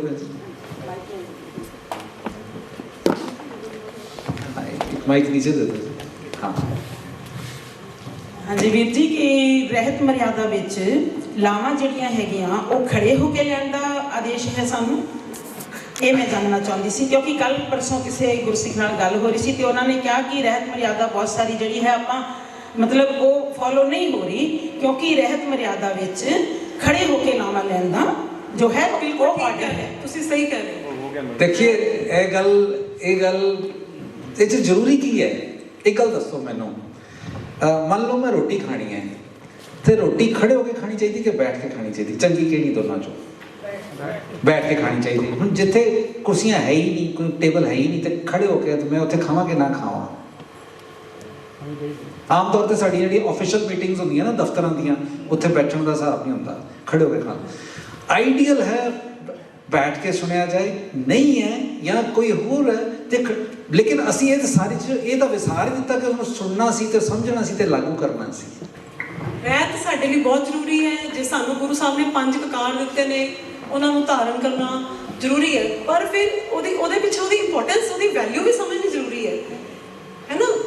ਜੇ ਆਪਾਂ ਕਹੀਏ ਕਿ ਆਪਾਂ ਨੂੰ 5 ਕਕਾਰ ਦਿੱਤੇ ਨੇ, ਉਹ ਕਿਉਂ ਦਿੱਤੇ ਨੇ, ਉਹਨਾਂ ਦਾ ਅਸੀਂ ਕਰਨਾ ਕੀ ਹੈ? ਇੱਕ ਤਾਂ ਬੰਦਾ ਜਿਹੜਾ ਉਹਨੂੰ ਕਹੇਗਾ ਕਿ ਇਹ ਤਾਂ ਬੇਕਾਰ ਨੇ, ਲੋੜ ਨਹੀਂ ਧਾਰਨ ਕਰਨ ਦੀ, ਹੈ ਨਾ, ਇੱਕ ਤਾਂ ਹੋ ਜਾਏਗਾ। ਦੂਜਾ ਹੋਏਗਾ ਧਾਰਨ ਕਰਕੇ ਬੈਠ ਜਾਏਗਾ, ਫਿਰ ਜੋ ਮਰਜ਼ੀ ਕਰੀ ਜਾਏ। ਉਹ ਨਹੀਂ, ਉਹਨਾਂ ਦਾ ਪ੍ਰਯੋਜਨ ਕੀ ਹੈ, ਮਹਾਰਾਜ ਦੇ ਪਿੱਛੇ ਮੈਸੇਜ ਕੀ ਹੈ, ਉਹ ਕਿਉਂ ਉਹਨਾਂ ਨੇ ਸਾਨੂੰ ਦਿੱਤਾ, ਇਸ ਚੀਜ਼ ਨੂੰ ਸਮਝ ਕੇ ਔਰ ਆਪਣੀ ਲਾਈਫ ਦੇ ਵਿੱਚ ਉਹਨੂੰ ਅਮਲ ਕਰਨਾ, ਐਕਚੁਅਲੀ ਉਹ ਸਿੱਖੀ ਹੈ। ਐਕਚੁਅਲੀ ਉਹ ਚੀਜ਼ ਹੈ ਕਿ ਅਸੀਂ ਉਹਨੂੰ ਆਪਣੇ ਲਾਈਫ ਦੇ ਵਿੱਚ ਅਸੀਂ ਉਹਨੂੰ ਕਿਸ ਤਰ੍ਹਾਂ ਉਤਾਰਦੇ ਰਹੇ ਹਾਂ, ਆਪਣੇ ਆਪ ਨੂੰ ਉਸ ਦੇ ਅਨੁਸਾਰ ਕਿਸ ਤਰ੍ਹਾਂ ਢਾਲਦੇ ਹਾਂ। ਜੋ ਸਾਡਾ ਆਪ ਜੀ ਬਿਲਕੁਲ ਸਹੀ ਕਹਿ ਰਹੇ ਹੋ ਕਿ ਲਾਵਾਂ ਦਾ ਜਿਹੜਾ ਹੈਗਾ ਉਹ ਰਹਿਤ ਸਾਡੀ ਮਰਿਆਦਾ ਦੇ ਵਿੱਚ ਖੜੇ ਹੋ ਕੇ ਲੈਣਾ ਹੀ ਹੈ। ਬਿਲਕੁਲ ਠੀਕ ਤੁਸੀਂ ਕਿਹਾ। ਅੱਜ ਕੱਲ੍ਹ ਕੁਝ ਚੀਜ਼ਾਂ ਸਮੇਂ ਦੇ ਨਾਲ ਬਦਲ ਗਈਆਂ ਨੇ, ਹੋਰ ਵੀ ਬਹੁਤ ਕੁਝ ਬਦਲ ਗਿਆ ਸਮੇਂ ਦੇ ਨਾਲ। ਤਾਂ ਲੋਕਾਂ ਨੇ ਅਮਰ ਵੀ ਛਕਣਾ ਛੱਡ ਦਿੱਤਾ, ਇਹ ਵੀ ਤਾਂ ਬਦਲ ਗਿਆ ਸਮੇਂ ਦੇ ਨਾਲ। ਜਿਹੜਾ ਕਿ ਇੱਕ ਸਿੱਖ ਵਾਸਤੇ ਸਭ ਤੋਂ ਇੰਪੋਰਟੈਂਟ ਹੈ, ਪਹਿਲੀ ਚੀਜ਼ ਹੀ ਸਿੱਖੀ ਦੀ ਹੈਗੀ ਹੈ ਕਿ ਜਿਹੜਾ ਕਿ ਅੰਮ੍ਰਿਤਧਾਰੀ। ਰਹਿਤ ਮਰਿਆਦਾ ਦੇ ਸਟਾਰਟ ਪੜ੍ਹੋ, ਪਹਿਲੀ ਲਾਈਨ ਕੀ ਸਿੱਖ ਦੀ ਡੈਫੀਨੇਸ਼ਨ ਲਿਖੀ ਹੈ ਕਿ ਸਿੱਖ ਕੌਣ ਹੈ, ਉਹ ਹੀ ਪੜ੍ਹ ਲਓ ਬਸ, ਉੱਥੇ ਹੀ ਪਤਾ ਲੱਗ ਜਾਏਗਾ ਵੀ ਕੀ ਹੈਗਾ। ਅੱਗੋਂ ਚੱਲਣ ਦੀ ਤਾਂ ਜ਼ਰੂਰਤ ਵੀ ਨਹੀਂ ਹੈ, ਪਹਿਲੇ ਉਹਤੇ ਤਾਂ ਅਮਲ ਕਰੀਏ। ਅਗਲੀਆਂ ਤਾਂ ਜੋ ਮਰਿਆਦਾ ਹੈਗੀਆਂ ਉਹ ਆਪਾਂ, ਮਰਿਆਦਾ ਕੀ ਸਾਨੂੰ ਇੱਕ ਇਸ ਚੀਜ਼ ਵਿੱਚ ਬੰਨ੍ਹਣ, ਸੰਜਮ ਦਾ ਜੀਵਨ ਹੈ। ਜੋ ਆਪਾਂ ਸੰਜਮ ਦੀ ਗੱਲ ਕਰ ਰਹੇ ਹਾਂ, ਇਹ ਮਰਿਆਦਾ ਜਿਹੜੀ ਰਹਿਤ ਮਰਿਆਦਾ ਦਾ ਕੀ ਮਤਲਬ ਹੁੰਦਾ? ਸੰਜਮ। ਇੱਕ ਰਿਵਰ ਹੈ, ਨਦੀ ਹੈ, ਉਹਦੇ ਕਿਨਾਰੇ ਹੁੰਦੇ ਨੇ, ਉਹ ਇਸ ਕਰਕੇ ਹੁੰਦੇ ਨੇ ਕਿ ਉਹ ਫਲੋ ਕਰਕੇ ਬਾਹਰ ਆ ਜਾਏਗਾ, ਹੜ੍ਹ ਆ ਜਾਏਗਾ, ਉਹ ਸਾਰਿਆਂ ਨੂੰ ਤਹਿਸ ਨਹਿਸ ਕਰ ਦੇਗਾ, ਪੂਰੇ ਸ਼ਹਿਰਾਂ ਨੂੰ, ਪਿੰਡਾਂ ਨੂੰ। ਪਰ ਜਦੋਂ ਉਹਦੇ ਉੱਤੇ ਬੈਂਕ ਦੇ ਉਹਦੇ ਅੰਦਰ ਰਹੇਗਾ ਆਪਣੇ ਕਿਨਾਰੇ ਤੋਂ, ਤੇ ਉਹ ਇੱਕ ਮਰਿਆਦਾ ਵਿੱਚ ਚੱਲ ਰਿਹਾ। ਇਹ ਮਰਿਆਦਾ ਵਰਡ ਇੱਥੋਂ ਬਣਿਆ ਜੀ, ਜਿਹੜਾ ਨਦੀ ਦਾ ਕਿਨਾਰਾ ਹੁੰਦਾ ਨਾ, ਉਸਨੂੰ ਮਰੀਆ ਕਹਿੰਦੇ ਨੇ। ਮਰੀਆ ਕਹਿੰਦੇ ਨੇ। ਤਾਂ ਮਰੀਆ ਤੋਂ ਮਰਿਆਦਾ ਬਣਿਆ। ਸੂਰਜ, ਚੰਨ, ਹਰ ਚੀਜ਼, ਧਰਤੀ ਆਪਣੀ ਮਰਿਆਦਾ ਵਿੱਚ ਹੈ। ਹੁਣ ਸੂਰਜ ਮੰਨ ਲਓ ਆਪਣਾ ਆਰਬਿਟ ਬਦਲ ਲੇ, ਅਰਥ ਆਪਣਾ ਆਰਬਿਟ ਬਦਲ ਲੇ, ਖਤਮ। ਸ੍ਰਿਸ਼ਟੀ ਚੱਲ ਖਤਮ, ਮਿੰਟੋ ਮਿੰਟ, ਸਕਿੰਟਾਂ 'ਚ ਖਤਮ ਸਭ ਕੁਝ। ਇਸੇ ਤਰ੍ਹਾਂ ਗੁਰੂ ਸਾਹਿਬ ਨੇ ਇਨਸਾਨ ਦੇ ਜੀਵਨ ਵਿੱਚ ਇੱਕ ਮੋਡਰੇਸ਼ਨ ਦੀ ਮਰਿਆਦਾ ਦਿੱਤੀ ਹੈ ਕਿ ਤੂੰ ਇਸ ਮਰਿਆਦਾ ਦੇ ਵਿੱਚ ਚੱਲ, ਤੇਰਾ ਜੀਵਨ ਬੜਾ ਹੈਪੀ ਰਹੇਗਾ। ਤੇ ਸਭ ਤੋਂ ਵੱਡੀ ਗੱਲ ਮੈਂ ਦੱਸਾਂ ਜੀ, ਮੈਨੂੰ ਕੀ ਅੱਛਾ ਲੱਗਿਆ, ਮੈਂ ਜਦੋਂ ਇੱਕ ਹੋਰ ਗੱਲ ਮੈਂ ਦੱਸ ਦਿੰਦਾ, ਇਹਦਾ ਸਾਰੀ ਪ੍ਰੈਜੈਂਟੇਸ਼ਨ ਦਾ ਕ੍ਰੈਡਿਟ ਜਾਂਦਾ ਭਾਈ ਜੀਤ ਸਿੰਘ ਜੀ, ਜਿਹੜੇ ਕਿ ਇੱਥੇ ਬੈਠੇ ਨੇ। ਇਹਨਾਂ ਨੂੰ ਜਾਂਦਾ, ਇਹਨਾਂ ਨੇ ਸਾਨੂੰ ਇਹ ਆਈਡੀਆ ਦਿੱਤਾ ਵੀ ਇਹ ਵਾਲਾ ਚੀਜ਼ ਇਸ ਦੇ ਵਿੱਚ ਲਗਾਈ ਜਾਏ। ਮੇਰੇ ਲਈ ਬੜੀ ਹੈਰਾਨੀ ਵਾਲੀ ਗੱਲ ਸੀ ਗ੍ਰਸਤ ਜਤੀ ਵਰਡ ਪੜ੍ਹਨਾ। ਇਸ ਤੋਂ ਪਹਿਲੇ ਮੈਂ ਨਹੀਂ ਸੀ ਪੜ੍ਹਿਆ, ਮੈਂ ਆਪਣੀ ਗੱਲ ਕਰ ਰਿਹਾ ਹਾਂ। ਸਮਝ ਆ ਰਿਹਾ, ਸਾਰਿਆਂ ਨੂੰ ਸਮਝ ਆ ਰਿਹਾ, ਗ੍ਰਸਤ ਵਰਡ ਅਲੱਗ ਤੋਂ ਪੜ੍ਹਿਆ, ਜਤੀ ਵਰਡ ਅਲੱਗ ਤੋਂ ਪੜ੍ਹਿਆ, ਬਹੁਤ ਦੇਰ ਤੋਂ ਜਾਂਦੇ, ਬਟ ਇਕੱਠਾ ਕਰਕੇ ਪੜ੍ਹਨਾ। ਔਰ ਸਭ ਤੋਂ ਅੱਛਾ ਲੱਗਿਆ ਕਿ ਭਾਈ ਵੀਰ ਸਿੰਘ ਨੇ ਇਸ ਦੀ ਇਹ ਵਾਲੀ ਇੰਟਰਪ੍ਰੀਟੇਸ਼ਨ ਦਿੱਤੀ ਹੈ ਕਿ ਇਹ 'ਚ ਹੁਣ ਚੱਲਣਾ ਅੱਗੋਂ ਕਿਵੇਂ ਹੈ, ਦੰਪਤੀ ਨੇ ਕਿਸ ਤਰ੍ਹਾਂ ਅੱਗੋਂ ਚੱਲਣਾ ਹੈ। ਅਸੀਂ ਤਾਂ ਸਮਝ ਰਹੇ ਸੀ, ਮੈਂ ਤਾਂ ਆਪਣੇ ਆਪ ਨੂੰ ਸਮਝ ਰਿਹਾ ਸੀ ਮੈਂ ਤਾਂ ਬਹੁਤ ਸਕਸੈਸਫੁਲ ਹਸਬੈਂਡ ਹੈਗਾ ਵਾਂ, ਹੈਂ ਦੇਖੋ ਮੈਂ ਜੀ 21 ਸਾਲ ਤੋਂ ਵਿਆਹ ਕਰਾ ਰੱਖਿਆ, ਮੈਂ ਆਪਣੀ ਉਹੀ ਵਾਈਫ ਨੂੰ ਲੈ ਕੇ ਚੱਲ ਰਿਹਾ ਹਾਂ, ਹੈ ਨਾ। ਇੱਦਾਂ ਹੀ ਸੋਚਦੇ ਹਾਂ ਆਪਾਂ, ਵਾਈਫ ਵੀ ਇੱਦਾਂ ਹੀ ਸੋਚਦੀ, ਹਸਬੈਂਡ ਵੀ ਇੱਦਾਂ ਸੋਚਦਾ ਹੈਗਾ। ਸੋ ਭਾਈ ਵੀਰ ਸਿੰਘ ਨੇ ਜੋ ਦੱਸਿਆ ਹੈ, ਹੁਣ ਸਮਝ ਆਈ ਉਹ ਅਸੀਂ ਇਹ ਪ੍ਰਯੋਜਨ ਤਾਂ ਭੁੱਲ ਹੀ ਗਏ ਸੀ। ਭਾਈ ਸਾਹਿਬ ਨੇ ਤਾਂ ਪ੍ਰਯੋਜਨ ਦੱਸਿਆ, ਉੱਥੇ ਪਹੁੰਚਣਾ ਹੈ। ਹੁਣ ਤੁਸੀਂ ਸਤਸੰਗੀ ਬਣ ਕੇ ਇੱਕ ਦੂਜੇ ਦੀ ਮਦਦ ਕਰਨੀ ਹੈ। ਕਦੀ ਕਿਸੇ ਇੱਕ ਨੂੰ ਕੋਈ ਕੰਮ ਹੈ ਉਹ ਭੁੱਲ ਗਿਆ ਹੈ ਜਾਂ ਨਹੀਂ ਕਰ ਪਾ ਰਿਹਾ ਹੈ, ਜਾਂ ਕਿਸੇ ਕਾਰਨਵਸ਼ ਉਹ ਆਪਣੇ ਪਥ ਤੋਂ ਦੂਰ ਹੋ ਰਿਹਾ, ਤੇ ਦੂਸਰੇ ਨੂੰ ਖਿੱਚ ਕੇ ਨਾਲ ਲੈ ਕੇ ਆਉਣਾ ਹੈ। ਤੇ ਦੂਸਰਾ ਹੈ ਕਿ ਸਭ ਤੋਂ ਅੱਛੀ ਇੱਕ ਚੀਜ਼ ਅਸੀਂ ਲਿਖਿਤ ਵਿੱਚ ਕਵਰ ਨਹੀਂ ਕੀਤੀ, ਬਾਣੀ ਨੇ ਲਾਵਾਂ ਦੇ ਨਾਲ ਦੋਨਾਂ ਦੇ ਸੁਮੇਲ ਦੀ ਗੱਲ ਕੀਤੀ ਹੈ, ਤੋੜਨ ਦੀ ਗੱਲ ਕੀਤੀ ਹੀ ਨਹੀਂ ਹੈ, ਨਾ ਰਹਿਤ ਮਰਿਆਦਾ ਵਿੱਚ ਤੇ ਨਾ ਹੀ ਬਾਣੀ ਵਿੱਚ ਕਿਤੇ ਵੀ ਡਾਈਵੋਰਸ ਦਾ ਕੰਸੈਪਟ ਹੈ। ਸਾਡੀ ਰਹਿਤ ਮਰਿਆਦਾ ਵਿੱਚ ਕਿਤੇ ਵੀ ਡਾਈਵੋਰਸ ਦਾ ਕੰਸੈਪਟ ਨਹੀਂ ਮਿਲੇਗਾ। ਲਾਵਾਂ ਦਾ ਤਾਂ ਹੈਗਾ ਹੀ ਹੈ, ਵਿਆਹ ਦਾ ਤਾਂ ਹੈਗਾ ਹੀ ਹੈ, ਆਨੰਦ ਕਾਰਜ ਤਾਂ ਹੈਗਾ, ਪਰ ਡਾਈਵੋਰਸ ਦਾ ਕੋਈ ਕੰਸੈਪਟ ਨਹੀਂ। ਮੁਹੰਮਦਨ ਦੇ ਵਿੱਚ, ਮੁਸਲਮਾਨ ਧਰਮ ਦੇ ਵਿੱਚ ਹੈਗਾ ਹੈ, ਪਰ ਆਪਣੇ ਦੇ ਵਿੱਚ ਨਹੀਂ ਹੈਗਾ, ਕਿਉਂਕਿ ਗੁਰੂ ਸਾਹਿਬ ਨੇ ਸਾਨੂੰ ਜੋੜਨਾ ਸਿਖਾਇਆ, ਤੋੜਨਾ ਨਹੀਂ ਸਿਖਾਇਆ।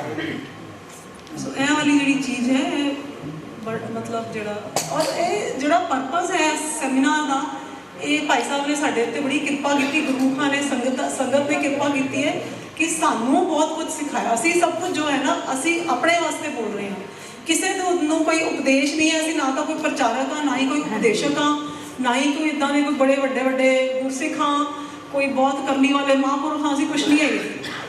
ਮਤਲਬ ਆਮ ਗ੍ਰਸਤੀ, ਆਮ ਨੌਕਰੀਆਂ ਕਰਨ ਵਾਲੇ, ਗੁਰੂ ਮਹਾਰਾਜ ਦੀ ਕਿਰਪਾ ਨਾਲ ਵਾਹਿਗੁਰੂ ਜੀ ਨੇ ਸਾਨੂੰ ਅੱਛੀਆਂ ਪੜ੍ਹਾਈਆਂ, ਅੱਛੀਆਂ ਨੌਕਰੀਆਂ ਬਖਸ਼ਿਸ਼ ਕਰ ਦਿੱਤੀਆਂ। ਅਸੀਂ ਉਹਨਾਂ ਦਾ, ਇਸ ਲਈ ਅਸੀਂ ਉਹਨਾਂ ਨੂੰ ਬਸ ਕਰ ਰਹੇ ਹਾਂ ਤੇ ਆਪਣਾ ਕਰ ਰਹੇ ਹਾਂ। ਤਾਂ ਇਹ ਚੀਜ਼ ਨਹੀਂ, ਇਹ ਸਾਡੇ ਵਾਸਤੇ ਇੱਕ ਲਰਨਿੰਗ ਹੈ, ਇਹ ਵਾਲਾ ਜਿਹੜਾ ਸੈਮੀਨਾਰ ਹੈ, ਜਾਂ ਬੋਲਣਾ, ਕਿਉਂਕਿ ਬੋਲਦਿਆਂ ਕਈ ਚੀਜ਼ਾਂ ਜਿਹੜੇ ਕਨਸੈਪਟਸ ਨੇ ਸਾਡੇ ਆਪਣੇ ਕਨਫਿਊਜ਼ਨਸ ਕਲੀਅਰ ਹੋ ਜਾਂਦੀਆਂ ਨੇ। ਕਈ ਵਾਰ ਐਗਜ਼ਾਮ ਦੇ ਵਿੱਚ ਲਿਖਦਿਆਂ ਨਾ, ਅਸੀਂ ਦੋਨਾਂ ਨੇ MA ਰਿਲੀਜੀਅਸ ਸਟੱਡੀਜ਼ ਕੀਤੀ 2015-16 ਦੇ ਵਿੱਚ, ਇਕੱਠੇ ਕੋਰਸਪੋਂਡੈਂਸ ਕੋਰਸ ਪੰਜਾਬੀ ਯੂਨੀਵਰਸਿਟੀ ਤੋਂ। ਤੇ ਉਹਦੇ ਵਿੱਚ ਇੱਕ ਪੇਪਰ ਸੀਗਾ ਜਿਸ ਦੇ ਵਿੱਚ ਨਾ ਭਗਤਾਂ ਦੀ ਬਾਣੀ ਸੀਗੀ ਇੱਕ ਪੇਪਰ ਦੇ ਵਿੱਚ, ਤੇ ਉਹਦੇ ਵਿੱਚ ਭਗਤ ਰਵਿਦਾਸ ਦਾ ਬੇਗਮਪੁਰਾ ਦਾ ਕੁਐਸਚਨ ਆਇਆ ਕਿ ਭਗਤ ਰਵਿਦਾਸ ਨੇ ਬੇਗਮਪੁਰਾ ਵਾਲਾ ਜਿਹੜਾ ਸ਼ਬਦ ਹੈ ਉਹਨਾਂ ਦਾ, ਬੇਗਮਪੁਰਾ ਸੈਰ ਦਾ ਨਾਮ, ਉਸ ਦੇ ਵਿੱਚ ਕੀ ਕਹਿਣਾ ਚਾਹੁੰਦੇ ਨੇ ਭਗਤ ਜੀ। ਇਹ ਕੁਐਸਚਨ ਆਇਆ ਐਗਜ਼ਾਮ ਦੇ ਵਿੱਚ ਸਾਨੂੰ, ਤੇ ਅਸੀਂ ਉਹ ਕੁਐਸਚਨ ਦਾ ਮਤਲਬ, ਅਸੀਂ ਉਹ ਕੁਐਸਚਨ ਘਰੋਂ ਪੜ੍ਹ ਕੇ ਵੀ ਗਏ ਸੀ, ਪਹਿਲੇ ਨੋਟਸ ਬਣਾਏ ਸੀ, ਉਹ 'ਚ ਲਿਖਿਆ ਵੀ ਸੀਗਾ, ਫਿਰ ਜਦੋਂ ਐਗਜ਼ਾਮ ਦੀ ਤਿਆਰੀ ਕਰਦੇ ਅਸੀਂ ਉਹ ਪੜ੍ਹਿਆ ਵੀ ਸੀਗਾ। ਪਰ ਜਦੋਂ ਮੈਂ ਪੇਪਰ ਦੇ ਵਿੱਚ ਮੈਨੂੰ ਕੁਐਸਚਨ ਆ ਗਿਆ, ਜੋ ਮੈਂ ਲਿਖਿਆ, ਮੈਂ ਬਿਲਕੁਲ ਕੁਝ ਹੋਰ ਲਿਖਿਆ। ਜੋ ਮੈਂ ਘਰੋਂ ਪੜ੍ਹ ਕੇ ਗਈ ਸੀ ਜਾਂ ਮੇਰੇ ਨੋਟਸ ਵਿੱਚ ਲਿਖਿਆ ਹੋਇਆ ਸੀ, ਮੈਂ ਉਹ ਇੱਕ ਵੀ ਵਰਡ ਉਹ ਨਹੀਂ ਲਿਖਿਆ, ਕਿਉਂਕਿ ਮੈਨੂੰ ਉੱਥੇ ਬੈਠੇ ਹੀ ਬੇਗਮਪੁਰਾ ਦੇ ਕੋਈ ਹੋਰ ਹੀ ਅਰਥ ਸਮਝ ਆ ਗਿਆ। ਬਾਣੀ ਇੱਕ ਅਥਾਹ ਸਮੁੰਦਰ ਹੈ, ਜਿੰਨਾ ਅਸੀਂ ਸੋਚਾਂਗੇ, ਜਿੰਨਾ ਅਸੀਂ ਵਿਚਾਰਾਂਗੇ, ਜਿੰਨਾ ਅਸੀਂ ਉਹਦੇ ਡੁੱਬਾਂਗੇ, ਸਾਨੂੰ ਨਵੇਂ ਅਰਥ, ਰਤਨ, ਨਵੇਂ ਜਵਾਹਰ ਮਾਣਿਕ, ਜੇ ਗੁਰ ਕੀ ਸਿੱਖ ਸੁਣੀ, ਨਵੇਂ ਰਤਨ ਜਵਾਹਰ ਮਾਣਿਕ ਸਾਨੂੰ ਮਿਲਦੇ ਚਲੇ ਜਾਣਗੇ। ਮੈਂ ਇਹਨਾਂ ਨੂੰ ਕਿਹਾ, ਮੈਂ ਬੇਗਮਪੁਰਾ ਦੇ ਕੁਐਸਚਨ ਦੇ ਵਿੱਚ ਮੈਂ ਤਾਂ ਜੋ ਪੜ੍ਹ ਕੇ ਗਈ ਸੀ ਕੁਝ ਲਿਖਿਆ ਹੀ ਨਹੀਂ, ਉਹ ਤਾਂ ਮੈਨੂੰ ਭੁੱਲ ਹੀ ਗਿਆ ਮੈਂ ਕੀ ਪੜ੍ਹਿਆ ਸੀ। ਮੈਂ ਤਾਂ ਕੁਝ ਹੋਰ ਹੀ ਲਿਖ ਕੇ ਆਈ ਹਾਂ, ਮਤਲਬ ਉਸਦੇ ਅਧਿਆਤਮਿਕ ਅਰਥ ਕੋਈ ਨਵੇਂ ਹੀ ਮੈਨੂੰ ਤਾਂ ਸਮਝ ਆਵੇ। ਐਗਜ਼ਾਮ ਦੇ ਵਿੱਚ ਤੁਸੀਂ ਬੰਦਾ ਸੋਚੇ ਐਗਜ਼ਾਮ ਦੇ ਵਿੱਚ ਸਟ੍ਰੈਸ ਹੁੰਦਾ, ਪੇਪਰ ਪੂਰਾ ਕਰਨਾ ਹੈ, ਤੁਸੀਂ ਇੰਨਾ ਟਾਈਮ ਲਿਮਿਟ ਹੁੰਦੀ ਹੈ ਕਿ ਕੁਐਸਚਨ ਪਰ ਆ ਗਏ ਤੇ ਆ ਗਏ, ਮਹਾਰਾਜ ਦੀ ਕਿਰਪਾ ਹੋਈ ਤੇ ਹੋਈ, ਮੈਂ ਤਾਂ ਕੁਝ ਨਹੀਂ ਕਰ ਸਕਦੀ ਉਹ 'ਚ। ਸੋ ਇਹ ਵਾਲੀ ਚੀਜ਼ਾਂ ਜਿਹੜੀਆਂ ਨੇ ਨਾ, ਇਹ ਸਾਡੇ ਲਈ ਨੇ। ਅਸੀਂ ਦੋਨਾਂ ਨੇ ਆਪਸ ਦੇ ਵਿੱਚ ਬਹੁਤ ਕੁਝ ਸਿੱਖਿਆ ਇਸ ਸੈਮੀਨਾਰ ਤੋਂ। ਬਾਕੀ ਮੈਨੂੰ ਹੋਪ ਹੈ ਕਿ ਬਾਕੀਆਂ ਨੇ ਵੀ ਥੋੜਾ ਬਹੁਤ ਕੁਝ ਸਿੱਖਿਆ ਹੋਏਗਾ, ਪਤਾ ਨਹੀਂ ਕਿੰਨਾ ਸਿੱਖਿਆ, ਕਿੰਨਾ ਗ੍ਰਹਿਣ ਕੀਤਾ ਹੈ ਉਹਦੇ ਭਾਗ ਨੇ। ਬਾਕੀ ਮਹਾਰਾਜ ਨੇ ਜੋ ਸੇਵਾ ਲਈ ਉਹ ਆਪਾਂ ਕਰ ਦਿੱਤੀ, ਖਿਮਾ ਦੇ ਜਾਚਕ ਹਾਂ। ਵਾਹਿਗੁਰੂ ਜੀ ਕਾ ਖਾਲਸਾ, ਵਾਹਿਗੁਰੂ ਜੀ ਕਾ ਖਾਲਸਾ, ਵਾਹਿਗੁਰੂ ਜੀ ਕੀ ਫਤਿਹ।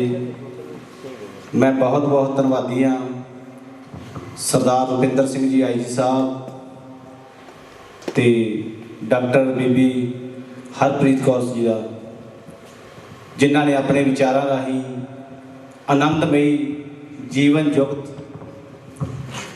ਦੇ ਰਾਹੀਂ ਸਾਨੂੰ ਨਿਹਾਲ ਕੀਤਾ। ਹੁਣ ਮੈਂ ਸਾਡੀ ਕਮੇਟੀ ਦੇ ਮੈਂਬਰ ਸਾਹਿਬਾਨ ਨੂੰ ਬੇਨਤੀ ਕਰਾਂਗਾ ਕਿ ਆਈ ਜੀ ਸਾਹਿਬ ਨੂੰ ਸਰੋਪਾ ਦੇਣ। ਸਰਦਾਰ ਗੁਰਬਚਨ ਸਿੰਘ, ਸਰਦਾਰ ਸੰਦੀਪ ਸਿੰਘ ਢਿੱਲੋਂ, ਸਾਡੇ ਵਕੀਲ ਸਾਹਿਬ ਕੁਲਵੰਤ ਸਿੰਘ ਜੀ ਸੰਧੂ, ਰਾਜਪਾਲ ਸਿੰਘ ਜੀ, ਸਟੇਜ ਤੇ ਆਉਣ